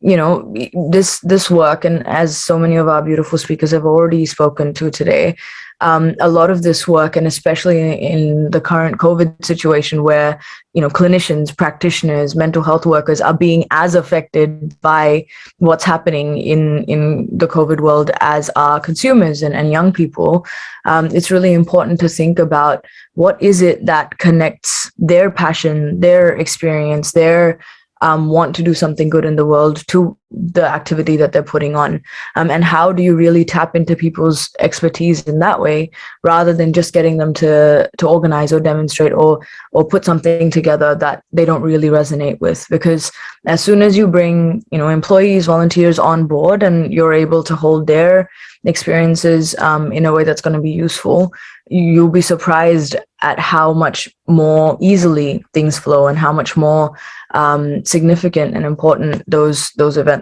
come across. And I think the only other point that I would make on this as well is be unique and think outside the box. And I know that's very hard to do in the current climate when, so many people have been on Zoom for the last year and a half, and, you run out of ideas or you run out of ways to make things work. But really thinking beyond your traditional panel discussions, what can you do that really engages people, even if it is through an online or remote capacity? I think it's important to think about those things. So yeah, right now we're having some difficult times here in Victoria, as is the rest of the world. And I'd like to acknowledge, of course, the other parts of the world are probably having it tougher than us as well. But at the same time, there's also some very positive things happening here in Victoria. In fact, there's been a very huge and very great thing that's happened, which is a once-in-a-generation reform of the Victorian mental health system. Now, this is huge. It's come off the back of the Royal Commission, which has been working, I think, for about 2 years on looking at the mental health system in Victoria. It passed its findings down at the start of this year. And one of the key things it said was that the old mental health system here was broken, which is terrible. But some great things have come out of this. The Victorian state government has promised to put in place every one of the recommendations made by the Royal Commission. And what's more, and this is perhaps even more important, it's also has promised to put 3.8 billion Australian dollars, which is about 2.7 billion US dollars, towards mental health reform over the next 10 years. And this is the biggest spend on mental health in Australian history ever. And of course, we need it now more than ever because of COVID. So this is promising. It's got a lot of potential for a lot of good things to happen. But like I said before, sadly, things had to get pretty bad for this positive change to happen. We had 20 years of the mental health system getting worse and worse here in Victoria. The people were falling through the cracks. They weren't getting the services that they needed. They weren't being treated with respect. There was no cultural safety. There was no sense of understanding where people were coming from their cultural backgrounds at all. So some people missed out more than others. And unfortunately, people from multicultural backgrounds were often the ones that missed out the most. And this was a crime, I guess, because we have really good clinical staff. We have good facilities and the money was there, but it just wasn't being used right. But now there's this opportunity for things to be done better. And ECCV, where I work, is very much involved in this process. We're part of the consultations for the Royal Commission. We've been working very hard with other partners across the sector to try to put forward recommendations to make the mental health system more culturally safe, more culturally competent as well. So it actually is fit for purpose and meets the needs of people from multicultural backgrounds as well as everybody else. So we're very, we're optimistic about what can be done here. We see co-design as being a key to this, and that's coming through with all the recommendations from the Royal Commission. We think that working with people with lived experience, putting them at the core of any sort of new services or reforms will make things better. And we want to be part of that. We want to put forward the lived experiences of people from multicultural backgrounds to make sure that that's right there at the centre of everything as well. So really, I think that's what I wanted to put out there today, that as World Mental Health Day approaches in another month, look at what's happening here in Victoria. If you're from Victoria, if you live here, then get involved in these reforms. Find out how you can be, you can give advice on how the new youth services and the community mental health centres will be set up. Talk to us at ECCV as well, and because we're still pushing for those changes as well that we talked about earlier. If you're from other parts of the world, though, then watch what's happening here, because it's huge.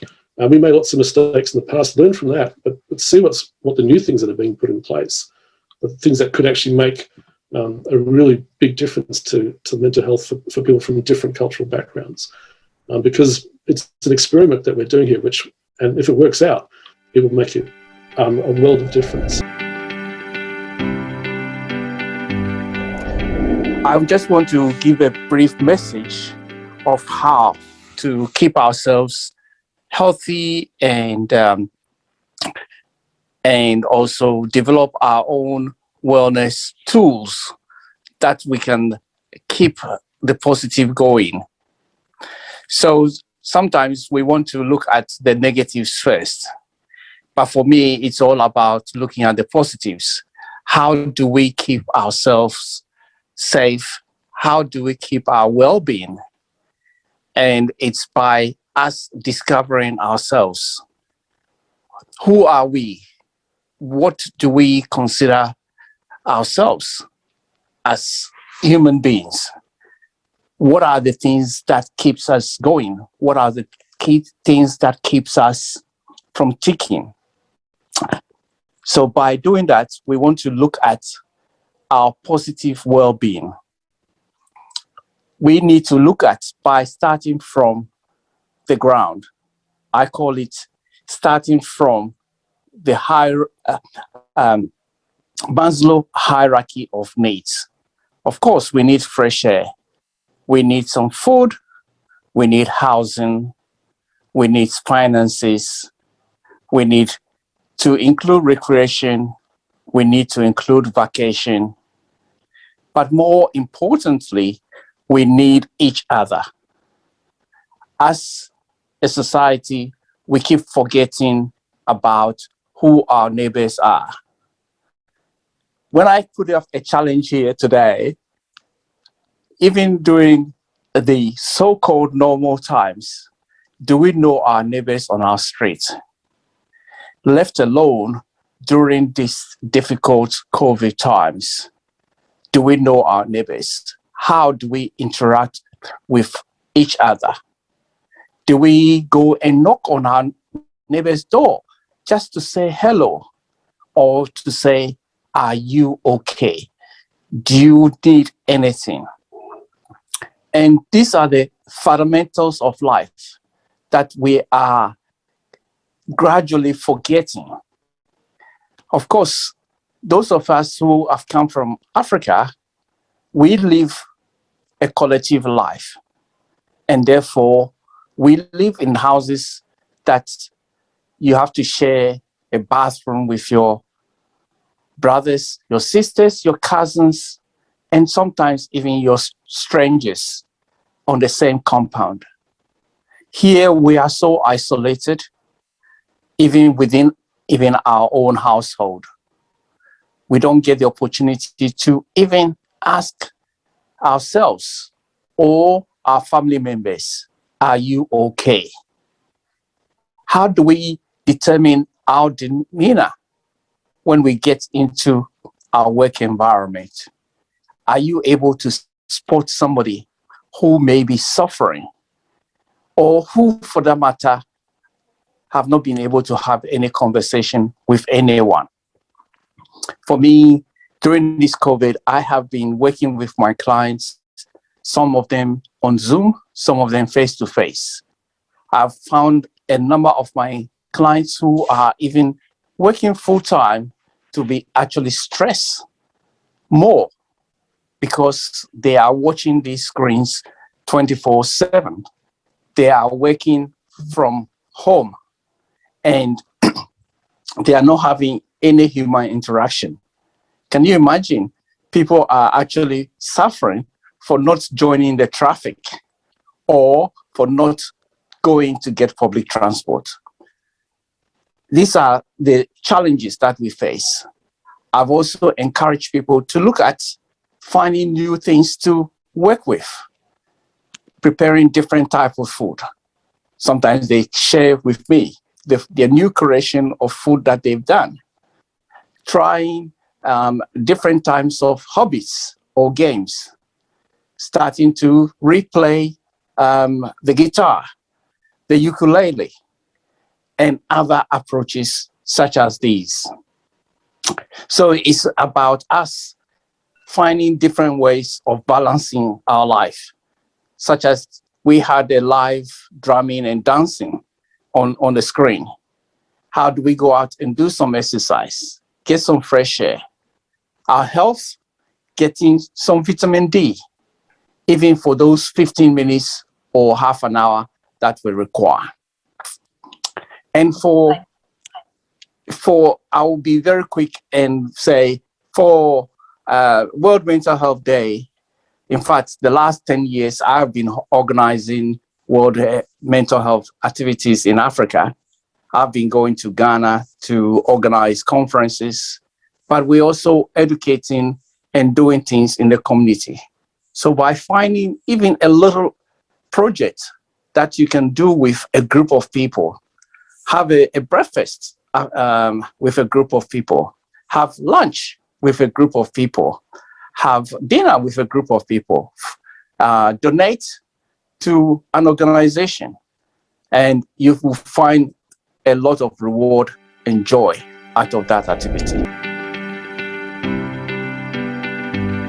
And I want to look at how we can organize these activities, have them running throughout the year and ensure full engagement. And I said from the beginning, you must do what we call a needs assessment so that you know what you are doing and for who. So that as DIMHA, we are not doing activities to meet our needs, but to meet the needs of our target group, that is our youth. So do a needs assessment, and then you base your activities on it. Then you identify your expected outcome, what you want to address at the end of the day. That is, what do you want to achieve? Is it, for example, the outcome, is it to reduce substance use among the youth? or do you want to reduce the stigma? The second step is that you identify the process that you are going to follow in order to achieve that outcome. And in this, I'm talking about the implementation plan. How are you going to implement what you have come up with? The next one is you break your agenda into mini activities, small activities. And these one are the activities that must run throughout the year. And we are calling them the pre-mental day activities, where you address the steps to follow, what activities will help you to achieve your goal, and how they are going to be conducted, and also who will carry out these activities and at what level. The next one is that you identify your target audience and allocate the activities or tasks in step 3. And here we are looking at two groups of people, the who is carrying the message and who is the recipient of that message that you are going to deal with. Then, for example, if you're targeting the youth, do you use the parents as the people to be the source of information? The fifth step, I talked about method of delivery. How are you going to deliver the same messages? These activities, are they going to be done through the media? Are they going to be physical activities? Are they going to be education forums? Are they projects? Like, do you organize the youth to come up with projects like coming up with a mural on mental health activity issues? Then you ensure that there is a variety of activities with different messages while maintaining the original goal. Here, what I mean is we have 12 months to carry out our activities. Remember, we get bored very easily.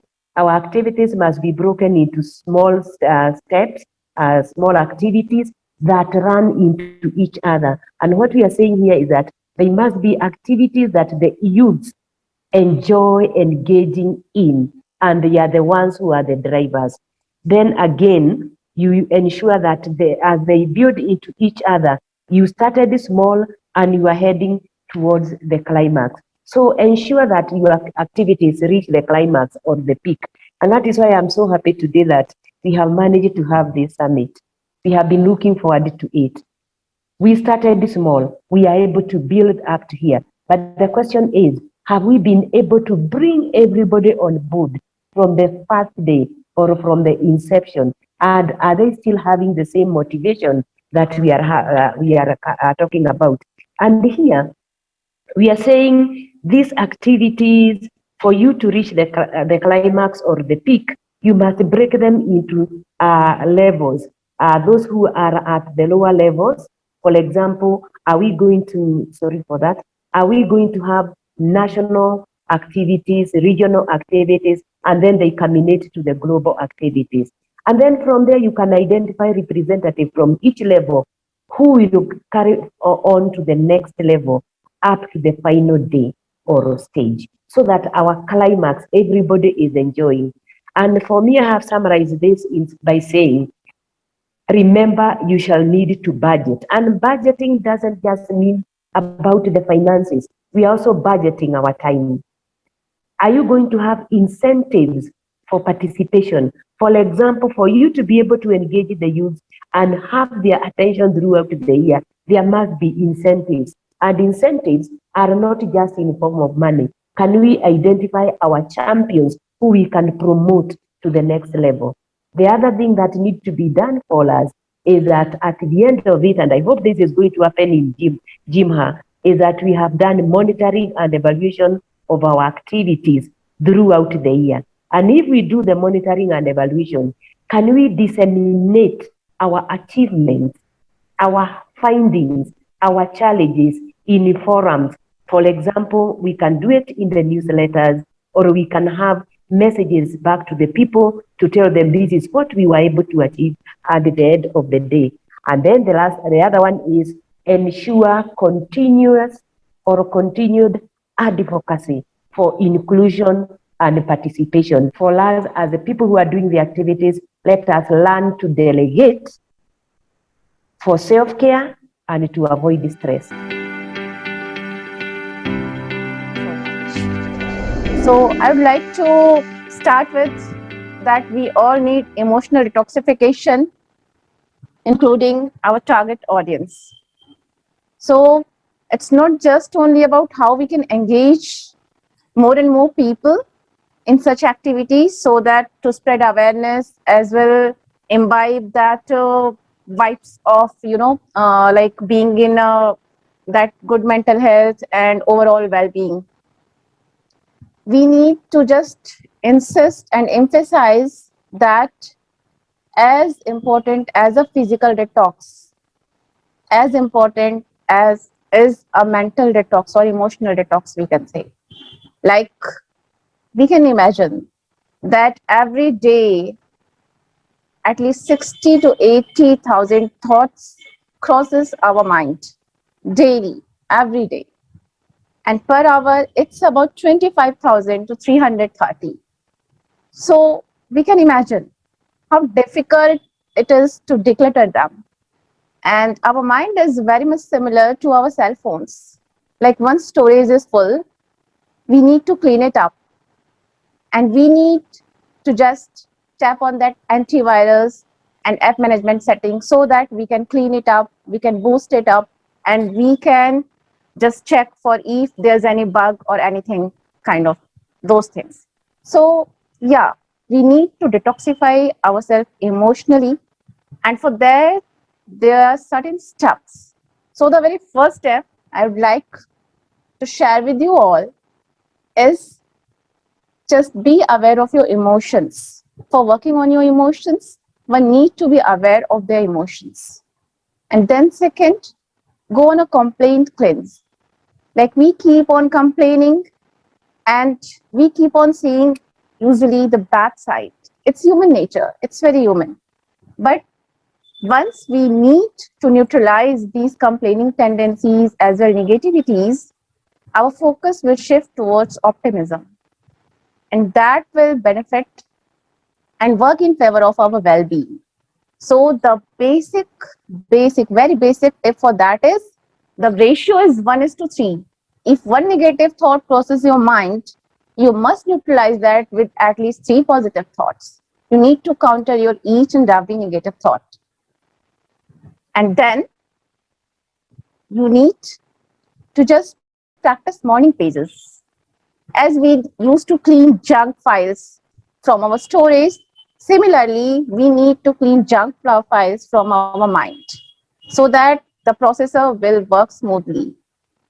So it would be better, it would be suggested that, yeah, if you can just get 20 minutes in 24 hours for yourself to pen down whatever coming into your mind. And morning is the ideal time for that. And if that's not possible with you, then you can just go for any time of the day that will work. 20 minutes, if 20 minutes is difficult to take out for you from 24 hours, then even 5 minutes will work. I promise that 5 minutes will work even. So you can just pen down whatever is coming into your mind. And you will feel that how that made you just feeling lighter. And apart from that, the second step, force yourself. Just forgive yourself and others. It's very important. Do not hold grudges against anyone. And do not regret about yourself or any of your actions. Just try to introspect them and reflect them. And then just forgive. Forgiveness is the very great tool to ensure your well-being. And then we come to just fill up with all the space with good stuffs. Once we clean up our storage with junk files and stored malicious apps and all that, then we need to fill up it with good stuffs like positive things, optimistic stuffs, and we can just contribute to society, community, or just have some good time with your family and friends. And of course, the next thing, focus your shift. The more we focus on ourselves, the more it stresses us. And the more we focus outside of ourselves, it's our family, friends, community, society, whatever it is, and we contribute, we add some value to that. It really gives us a sense of purpose. And that's one of the biggest tools to which ensures your well-being. So be in sync with your sense of purpose. And then spend more time outside. So be with nature. Nature has magical healing capacities. Just prefer be with nature rather than being with gadgets. And of course, offline, we need emotional detoxification. Then digital detoxification is also very important for ensuring our mental well-being. Like mindless scrolling is there nowadays. We have this habit of mindless scrolling. Doesn't matter either it's mail, either it's FB, either it's LinkedIn, whatever. So we need to keep a check on that because that unnecessarily stresses us. And then have some good me time. And finally, I would like to say, commit to yourself that you are going to be at your best. You're going to be in your best state of peace, composed, calm, and that ensure your well-being. So be in best state of a peace, mind-wise, heart-wise, and be composed and be in sync with your inner world. Because once you know how to work with your inner world, that will definitely affect your outer world and that will surely change your outer world. So be mindful about that. And the most important thing, I would like to conclude with that. Every word we say can make a difference for better or for worst. So be very mindful while choosing your words, either it's in writing or in speaking. So that's all from my side. I'm going to put all the necessary points in the chat box. Thank you so much for your time. I'll be looking at a very small topic which has to do with impact of sleep in mental health. Impact of sleep in mental health. As the world is going through a paradigm shift where we observe a lot of stress, depression, failures, and a lot of disappointment in the world, we discovered that a lot of people are finding it very difficult to actually observe their rest at the time that they are expected to observe their rest. And this is obviously impacting on the health and well-being of a lot of people. And as we are moving towards the World Mental Health Day, we need to see a way of how we can create an engagement within our spiritual body, which is our mind, and our physical being, which is our flesh, to ensure that there is a synergy for us to be able to break down that body to ensure that we observe the rest as at when due. Now, when you look, what is the correlation between sleeping and mental health? What's the relationship between mental health and our well-being? Now, the correlation is at every time we are not sleeping, our brain is working continuously. And that continuous working of the brain does not translate to a positive and productive impact. And because it does not translate to a productive and positive impact, it's difficult for us to become productive. But at every time we tell ourselves that I needed to answer up of the worry, of the stress, no matter how bad our days are, no matter how bad the situation we are going through is, the time that we are expected to rest, we should rest. And scientifically, from my own medical background, it's believed that for a young person of 20 to 40, minimum of 6 to 8 hours is expected for you to have a good health stability. And for people from the age of 40 to 65, it's expected that they must rest 8 hours minimum for their body synergy to be able to heal, for them to be able, for their hormonal system to be able to recuperate, and for us to be able to be in a good health. For me, I will just let everybody know today that it's important we give rest to our body to ensure that we maintain a good mental life and ensure to be able to have a productive day. Now, going back to the topic of this summit, why do we need to create an engagement for us to be able to promote mental health as we are approaching the World Mental Health Day coming October?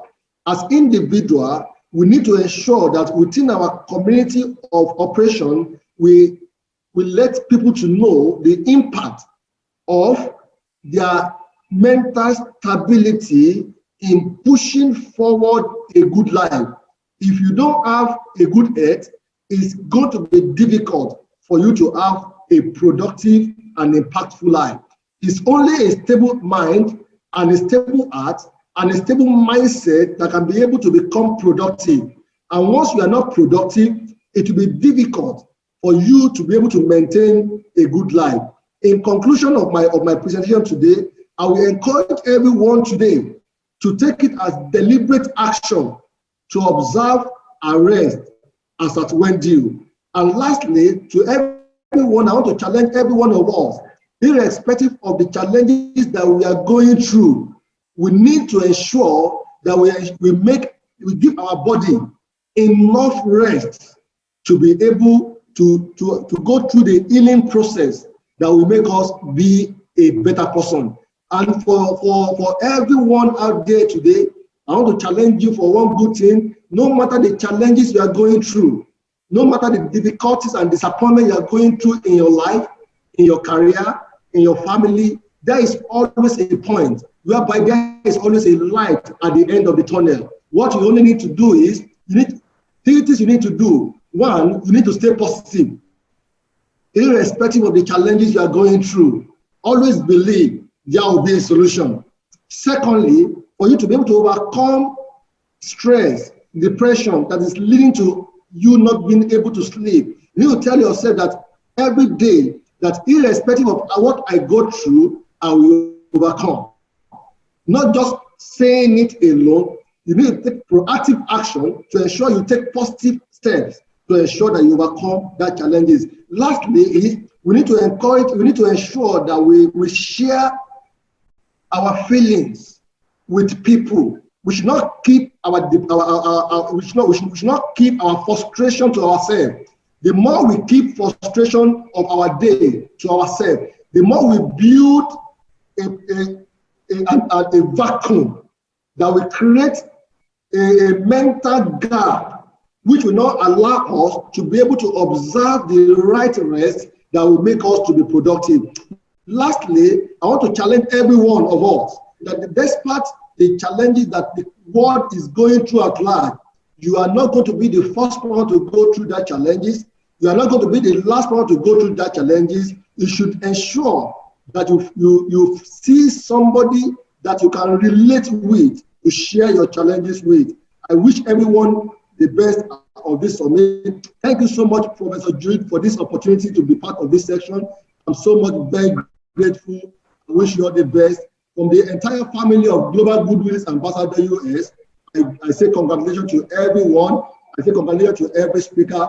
Keep the good work up. I believe with this kind of program, we'll be able to create a paradigm shift that will make our society better, that will make the youth better, and that will give us a more resilient spirit to overcome every challenges we are going through. Thank you so much.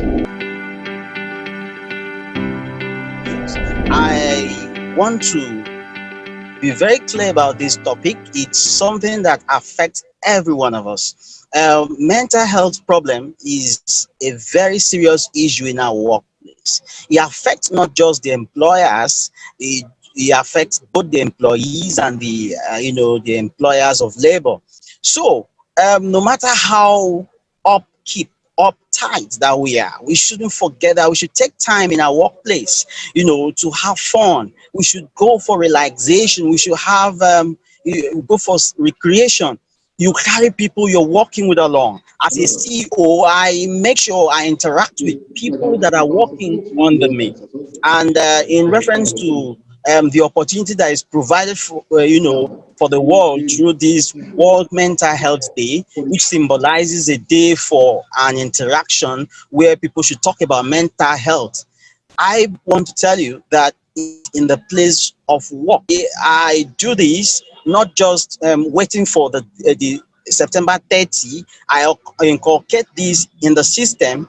I spell out time, days in the week, in the month, which I take out my workers, my people working under me, take them out and allow them to, relax, take their mind off the work, and then try to be expressive, interact with them, try to come to the level of everyone, carry everyone along, just like what Jude used to do in Jimha. Jude is one person that, very good at carrying everyone along. So you see, in my own capacity as a DG of a very big corporation, what I do is I try to put out days which my people and myself will go out, have fun, interact with people, find out how they are feeling. Now, I want to very, very clearly, I want to tell you that it's not only mental health does not happen for only those people who are the elite. Now, there's a particular set of people have taken it as a responsibility to advocate for crisis, which we, the society itself, has, avoided talking to them. People look at them as second-class citizens.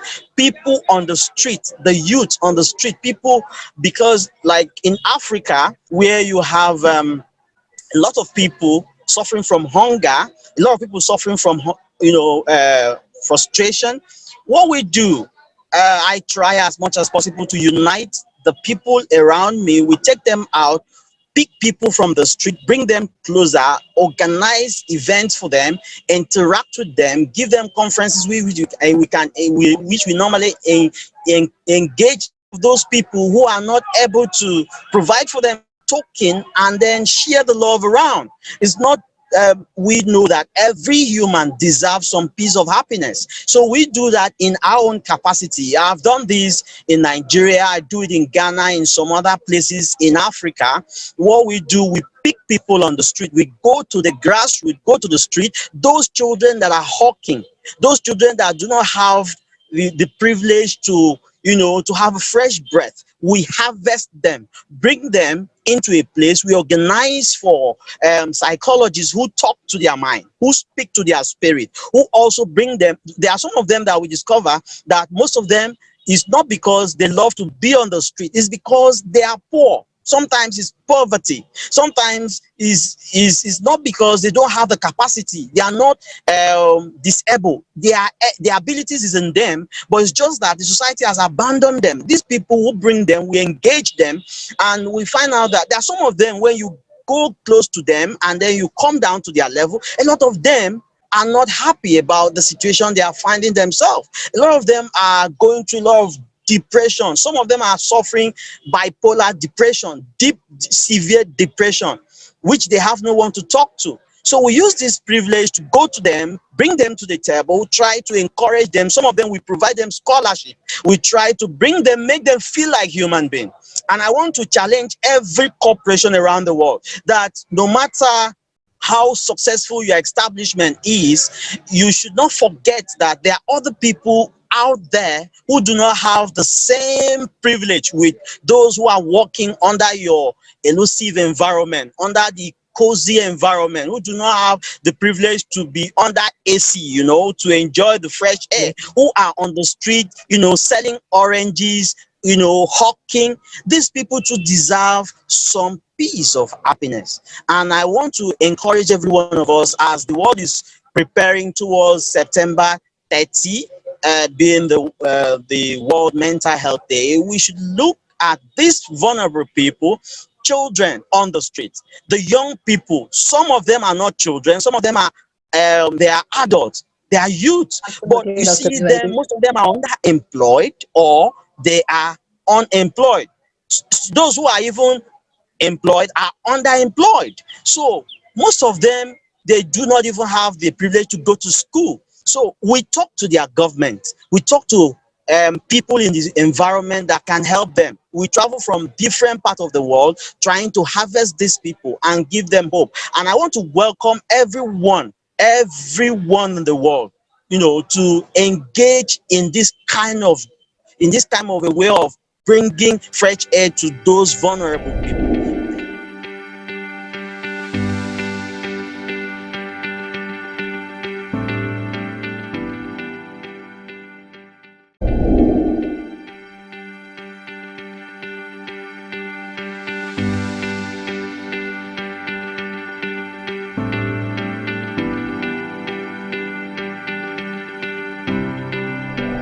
While I was thinking about the topic of how we can plan some meaningful activities, um, to increase the employee engagement and also teamwork, one thing that actually came to my mind was emotional intelligence training. Okay, so as most of us are aware of, emotions are our first line of response. Anything that actually happens internally, whether it's any intrinsic trigger or whether it could be an extrinsic or outside trigger, the first thing that actually happen in our body is through emotions. So it's important to understand emotions and how we can actually regulate it so we can have a better understanding. And as most of you are probably quite aware of, the emotional health is also quite well tied up with our mental health and also with our physical health as well. And all these three things actually goes hand in hand and they work together as a team. And therefore it's important to look at doing certain activities that are more holistic in nature rather than picking and choosing certain activities for um, for achieving a particular result. That's my humble opinion anyway. So when it comes to emotional intelligence training for people, which I highly suggest for putting as a part of the activity for the mental health day. And people may tend to think that is it something like that is normally done at a corporate sector or someone who is well off, like they only can afford to do emotional intelligence training and they basically bring up like experts to actually do. But what I suggest is that emotional intelligence training can be taken to anyone in this world. So it's pretty straightforward, and I will break that to you guys in a more simple way. So Daniel Goleman basically categorizes emotional intelligence into four categories. That's basically self-awareness, self-management, social awareness, and relationship management. I repeat that again for you guys. Self-awareness, self-management, social awareness, and relationship management. Okay, these are the four basic main areas of emotional intelligence. So my recommendation for all of us is, if we can do and create activities that can increase all these four areas of emotional intelligence, then we can definitely make a huge difference in people's life. So think about what are the activities you can do for increasing the self-awareness in people and also self-management in people. And also think about what activities you can do for increasing the social awareness, and also think about activities that you can do for increasing the relationship management. If we can put together as a part of our agenda in doing activities that revolves around these four major topics, then what's going to happen is it's going to create a beautiful teamwork between people. And then because the teams are basically made up of people and people are basically made up of emotions.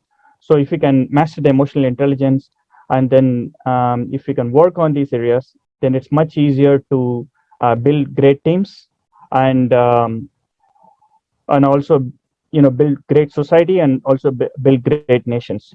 So if we can take this on board, and if we can put this as a part of the important strategy for the mental health week, which is coming very soon, um, i would I would bet that we will definitely achieve a very high success in creating empowered human beings and also improvising the mental health of people around the world. So we are in the COVID pandemic period, and according to recent research, many people experience, especially children, serious mental health disorders like depression, anxiety, insomnia, poor concentration, adjustment disorder, chronic stress, post-traumatic stress. And the role of neuroscience and neuroeducation here is very important, particularly this unprecedented period, because it can help us understand the inner workings of the human brain, and it can help us plan a strategy to face problems related to the excessive use of digital tools during social distancing. The increased use of digital tools created changes in the human brain, transformation of already existing cognitive structures or the construction of new ones. So neuroeducation can help us, can give teachers a framework with the help of which we can develop challenging activities that could increase engagement, teamwork, attention, and improve memorization. Human brain learns optimally. That means makes a maximum number of neural connections when it is intrinsically motivated. So intrinsic motivation is necessary for student creativity.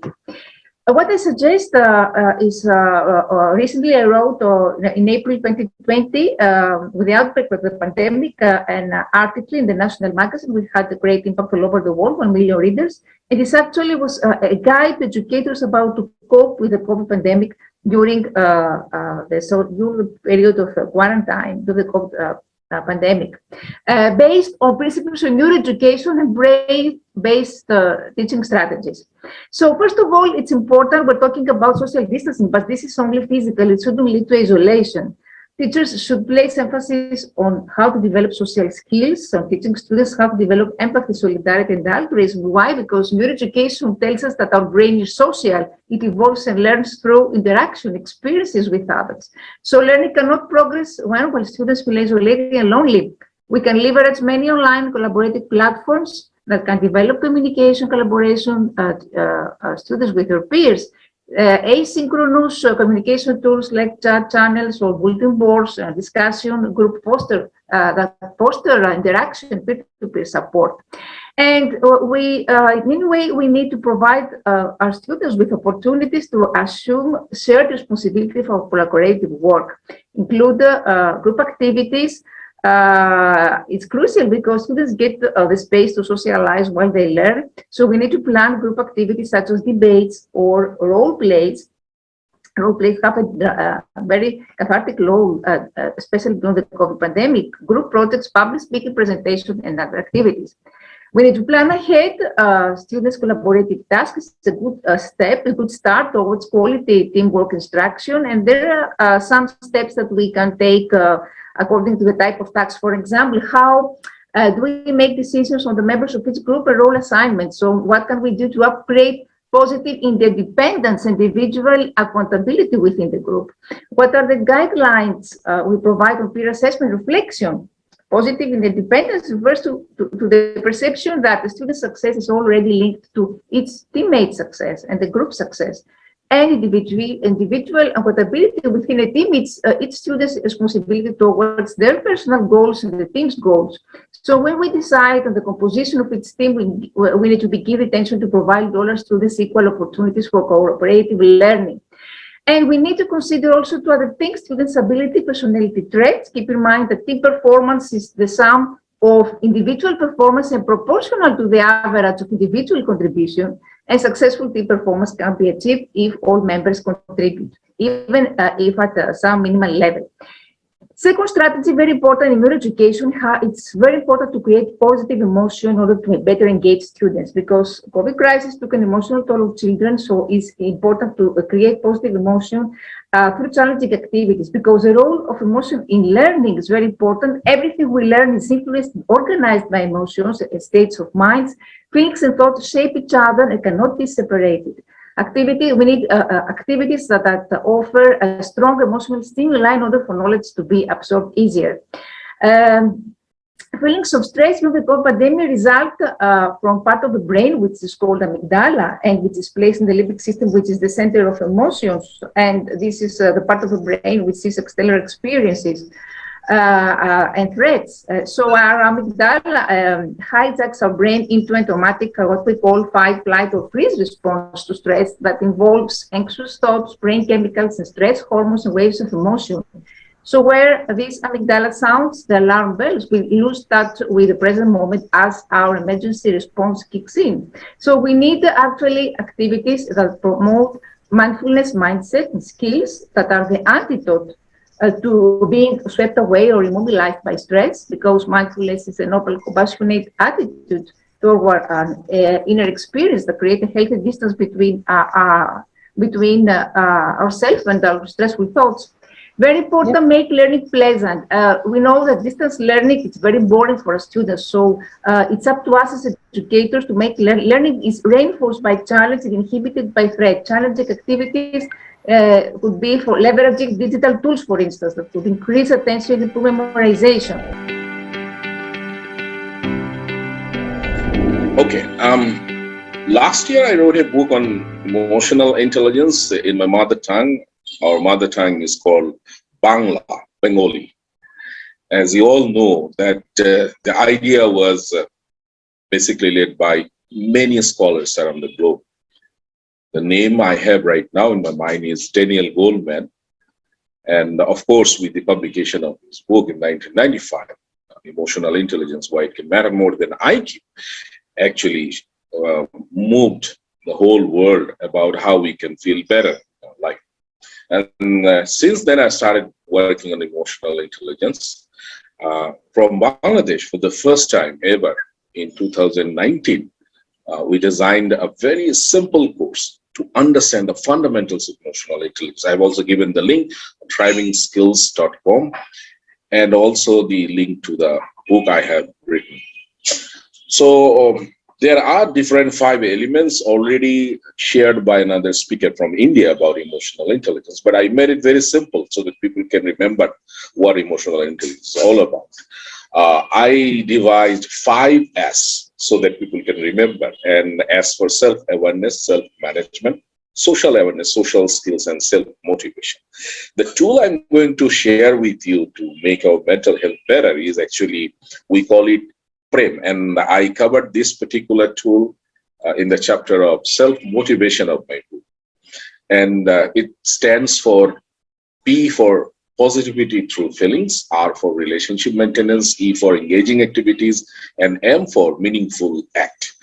Interestingly, the word prem in Bangladesh and in India is the direct meaning of the English word love. And we all know how powerful the word love is all around the world. Just a few words. Of course, there are more than 3,000 words to describe different feelings, and out of which only 1,000 words we have to describe negative feelings. So let's change the scenario. Let's think about something positive. Choose one word per day, at least weekly, at least fortnightly, or at least monthly, and think about it. For example, smile is a positive word. And I always say, see miracle in life everywhere. That's how we can play with this word and to make and feel ourselves positive. So that could be one way out. Think about a word, make it a positive impact of that word in our life. There are many words we can think about. Number 2, we talk about R, which is for relationship maintenance. Well, people may have different, conflicts, confrontation with relatives and friends and families. Forgive them. And if you made any mistake, say sorry. Release the grudge you have inside you. And you'll feel so wonderful that you'll feel totally different person. That relationship maintenance. Call someone, say sorry, I've done something wrong. Or properly forgive the person you want to make, reconnected and continue the relationship. E for engaging activities. Why don't you get involved in all kinds of activities where you find your peace of mind? For example, we are here to share our thoughts and ideas, and we're feeling so wonderful. And the last one, M for meaningful act. Yes, find a meaning in your life. Do something. We know we all have a purpose in life. Go for it. So do more and more prem and feel better, and stay away from any mental anxiety and worry. Of course, a little stress is wonderful to make you more creative and innovative. I am quite big on having mental health conversations, and most especially in small groups. This is because I realized that it is more effective, especially in this part of the world, this country, Nigeria, where a lot of people, when you talk about mental health, it's still something that people are still very skeptical about. right? People do not even want to associate with mental health or whatever it is at all in the first place, right? So, for example, I founded a mental health not-for-profit here in Nigeria where we raise awareness for mental health services and provide, raise awareness for mental health and provide mental health services. So, for example, last year we had like a hangout for Mental Health Day last year. So, with just a few people, and alongside the program, we had yoga. We also had therapists on ground, just in case people wanted to talk to anybody about whatever problem they were going through. So it was really small and, in a very um, free environment where people can just, chill, talk, and interact with others. Like, okay, mental health is a very big thing that people talk about. I'm not interested, please. So by the time people saw that there will be games, there will be yoga, there's this, there is that, quite a number of people were interested and they actually showed up. So that was what we did for last year. And I believe, I believe it was Dr. Francis who said it. Do you know the people around you? Right. So we try as much as possible to have these conversations with small circles, with family members, with friends, your colleagues at work. You could do something like organize, say, a program, or just like Dr. Francis, yeah, he was one who mentioned it, have like lunch with a few people and bring up this conversation, talk about it just like you would talk about the game yesterday, or you would talk about any other thing that happened, right? I believe that these are ways that we can easily address or promote mental health and mental wellness, particularly on Mental Health Day. So you can also involve if you have a team. So for example, at the NGO, we have volunteers and we have team members.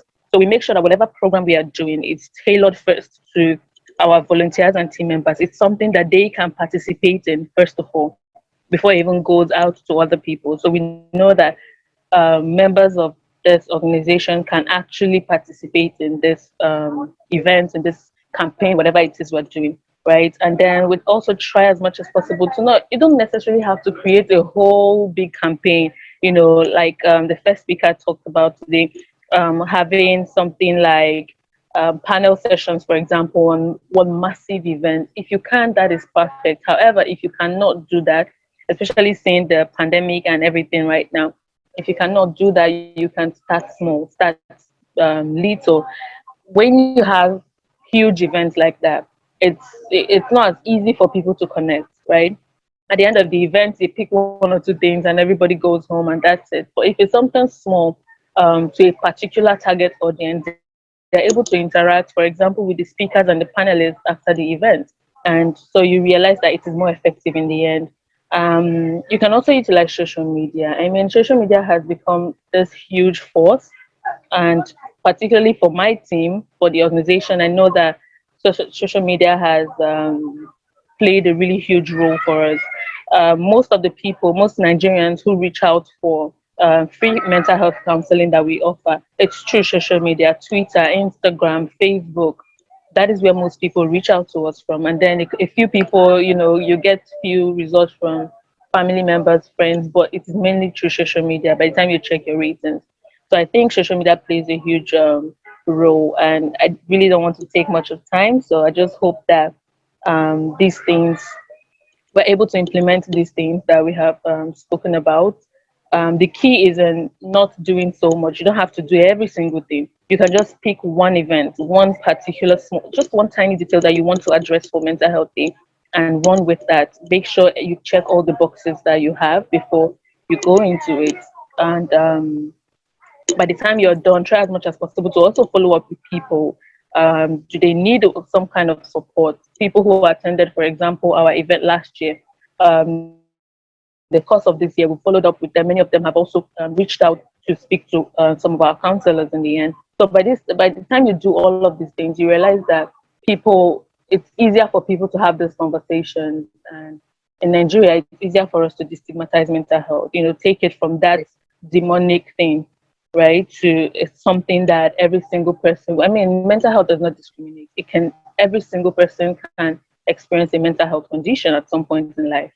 So I think so I think that if we're able to do these things, and also keep in mind that it doesn't have to be just World Mental Health Day. whatever you're doing, if it's something sustainable, you can also carry out through the year. You don't have to just have one event for Mental Health Day or one event for Mental Health Week or one event for October. You can just do that event that can, run through the year. Because this topic is very important. I could remember last week I was speaking to a friend of mine. So he was very ill. So while speaking to him, it was not like he's preparing to go to work. I was like, "You're sick." I think that was the reason why I called him now. "So why are you going to work?" He said he has a lot of tasks to do on his table and something like that. I said, if you inform your boss that you are very ill, I'm very sure that he will understand. But he refused. But I told him that if you still want this our friendship to continue, please stay at home, just to convince him and make him feel that he needs to stay at home.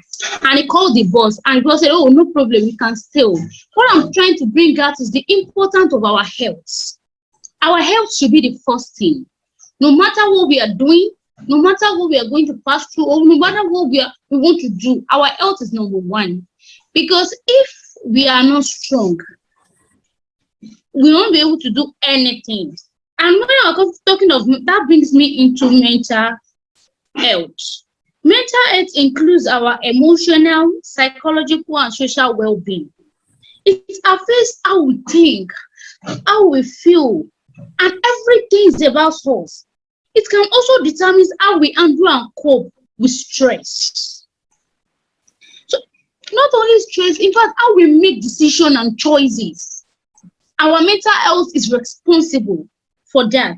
It is important at every stage of our life. Health is just like a development, because it is important in childhood, adolescence, and adulthood. So that is the reason why we need to be very, very, very careful, and we should take our health very important. Talking about health, when we are mental and physically stable, according to WHO, they define health as a state to complete physical, mental, and social well-being. Can you see physical, not only our mental state, it also deals with our physical state and our social well-being. We should move out, we should socialize and connect with people. It makes us balance. It makes us balance and make us feel healthy.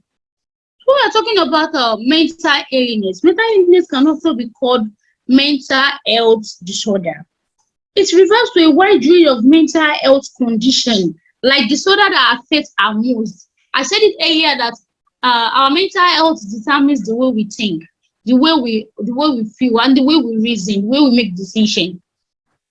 So if we are not mentally stable, definitely it will affect our being as a person. Because the way you will communicate with people will be different. The way you will react to some things will be different. That's the reason why in my country, I'm a Nigerian, when some people act in some ways, they feel like it's a spiritual attack. I'll just be like, no, you haven't told this person to the hospital to tell the mental being of this person before concluding that it's a spiritual. Not everything is spiritual. At times we need to take care of our health. When we take care of our health and we pay attention to some things, if everything is not spiritual, we ourselves are causing a lot of issues for ourselves.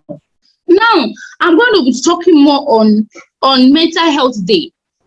Mental Health Day, this day this day purpose is to raise awareness of mental health issues around all the world and to mobilize effort to support mental health. The reason why this day was dedicated for mental health, it tells us that our health is important. This day, it is used to create awareness, to talk to people about their health. Health is not about the money that we have. No matter the huge amount of money you have, if you want to take care of yourself, you won't take care of yourself. When you say, "Oh, people, please take care of yourself," so I'm not financially. It's not about you being financial. Even if you are taking little things, make sure it is neat, it is clear, it is healthy. It's not about taking expensive things at times. It's just about being conscious about what you're taking, what you're putting into your mouth. Little things is okay. It's not about the huge amount of how we consume our foods that matter a lot. So let's pay attention to our health. Health is wealth. That's I always say that health is important. It's not something that we can underestimate. It's powerful. Many people are dying. Somebody died last month, and we're feeling that how could somebody just sleep? And we're unable to wake up. What's going on? What happened? But when they test the person comes, the person has a mental, it's even has an health issue, and he or she was not aware of, and so it killed him. So that's why we need to take care of ourselves. We need to check up ourselves. Maybe twice in a year. Let's check up ourselves. Go to the hospital. Do a checkup. Not that maybe you're not feeling healthy. That's why you're going to the hospital. You just want to know, are you fine? It's very important. Twice in a year, do that. It happened to me last year. It was when I went to the hospital for a checkup, I realized that I have some things that I need to do surgery on. But if I did not go, it would have led to something else. That's the reason why I do talk about our health. Please, health is very important. And I'm going to be talking of 5 powerful ways of time, 5 ways to enhance our mental health. Then I'm sorry to cut you off in between like that, but I think Jude, we are already short of time, so would request you to maybe. I'll make it up. Just 5. I'll give her just 5 points that we need to enhance our mental health. Number 1, we need to learn how to deal and manage the stress. Stress is not when we overuse ourselves that we have done something. At times, we need to keep our brain relaxed. When you dedicate, you set your goals. Today, this is what I want to do. It's also time. This is what I want to do. And make sure that you keep at least 2 hours to relax your brain without doing anything. Even though if you're not going to sleep, just relax. It's very important. Know how to manage stress. Don't overstress yourself. And at the same time, it's not good to be lazy. Number 2, connect with people. It's good to socialize. It's good to talk. It's help our mental health. It's help our confidence. It's help our self-esteem. Connect with people. Talk to people. Whenever we sit in the bus for 3 to 5 hours at a time, you see nobody talking to each other. I always be like, no. At least just to say hi when we come into the bus. At least we are actually trying to communicate to each other. It's very important. And the next one, let's take a deep sleep. Our psychologist says as a youth, we should have like 6 hours sleep per day. Very important. Let's just keep it. Let's make sure that we have at least 6 hours sleep per day. And let's take a break from work. That is the reason why we have leave. So even if we are not giving leave in any work, please try to fight for your right. It is right. It is your right, and it's very important because of your health. It's good to take care of our health and make it look healthier and happy. Because when you are healthy, you look more beautiful. People will think it's money. It's not money. It's because you feel comfortable. You might not have any time. You'll be looking, your skin will be looking fresh and nice. It's because you're taking care of yourself.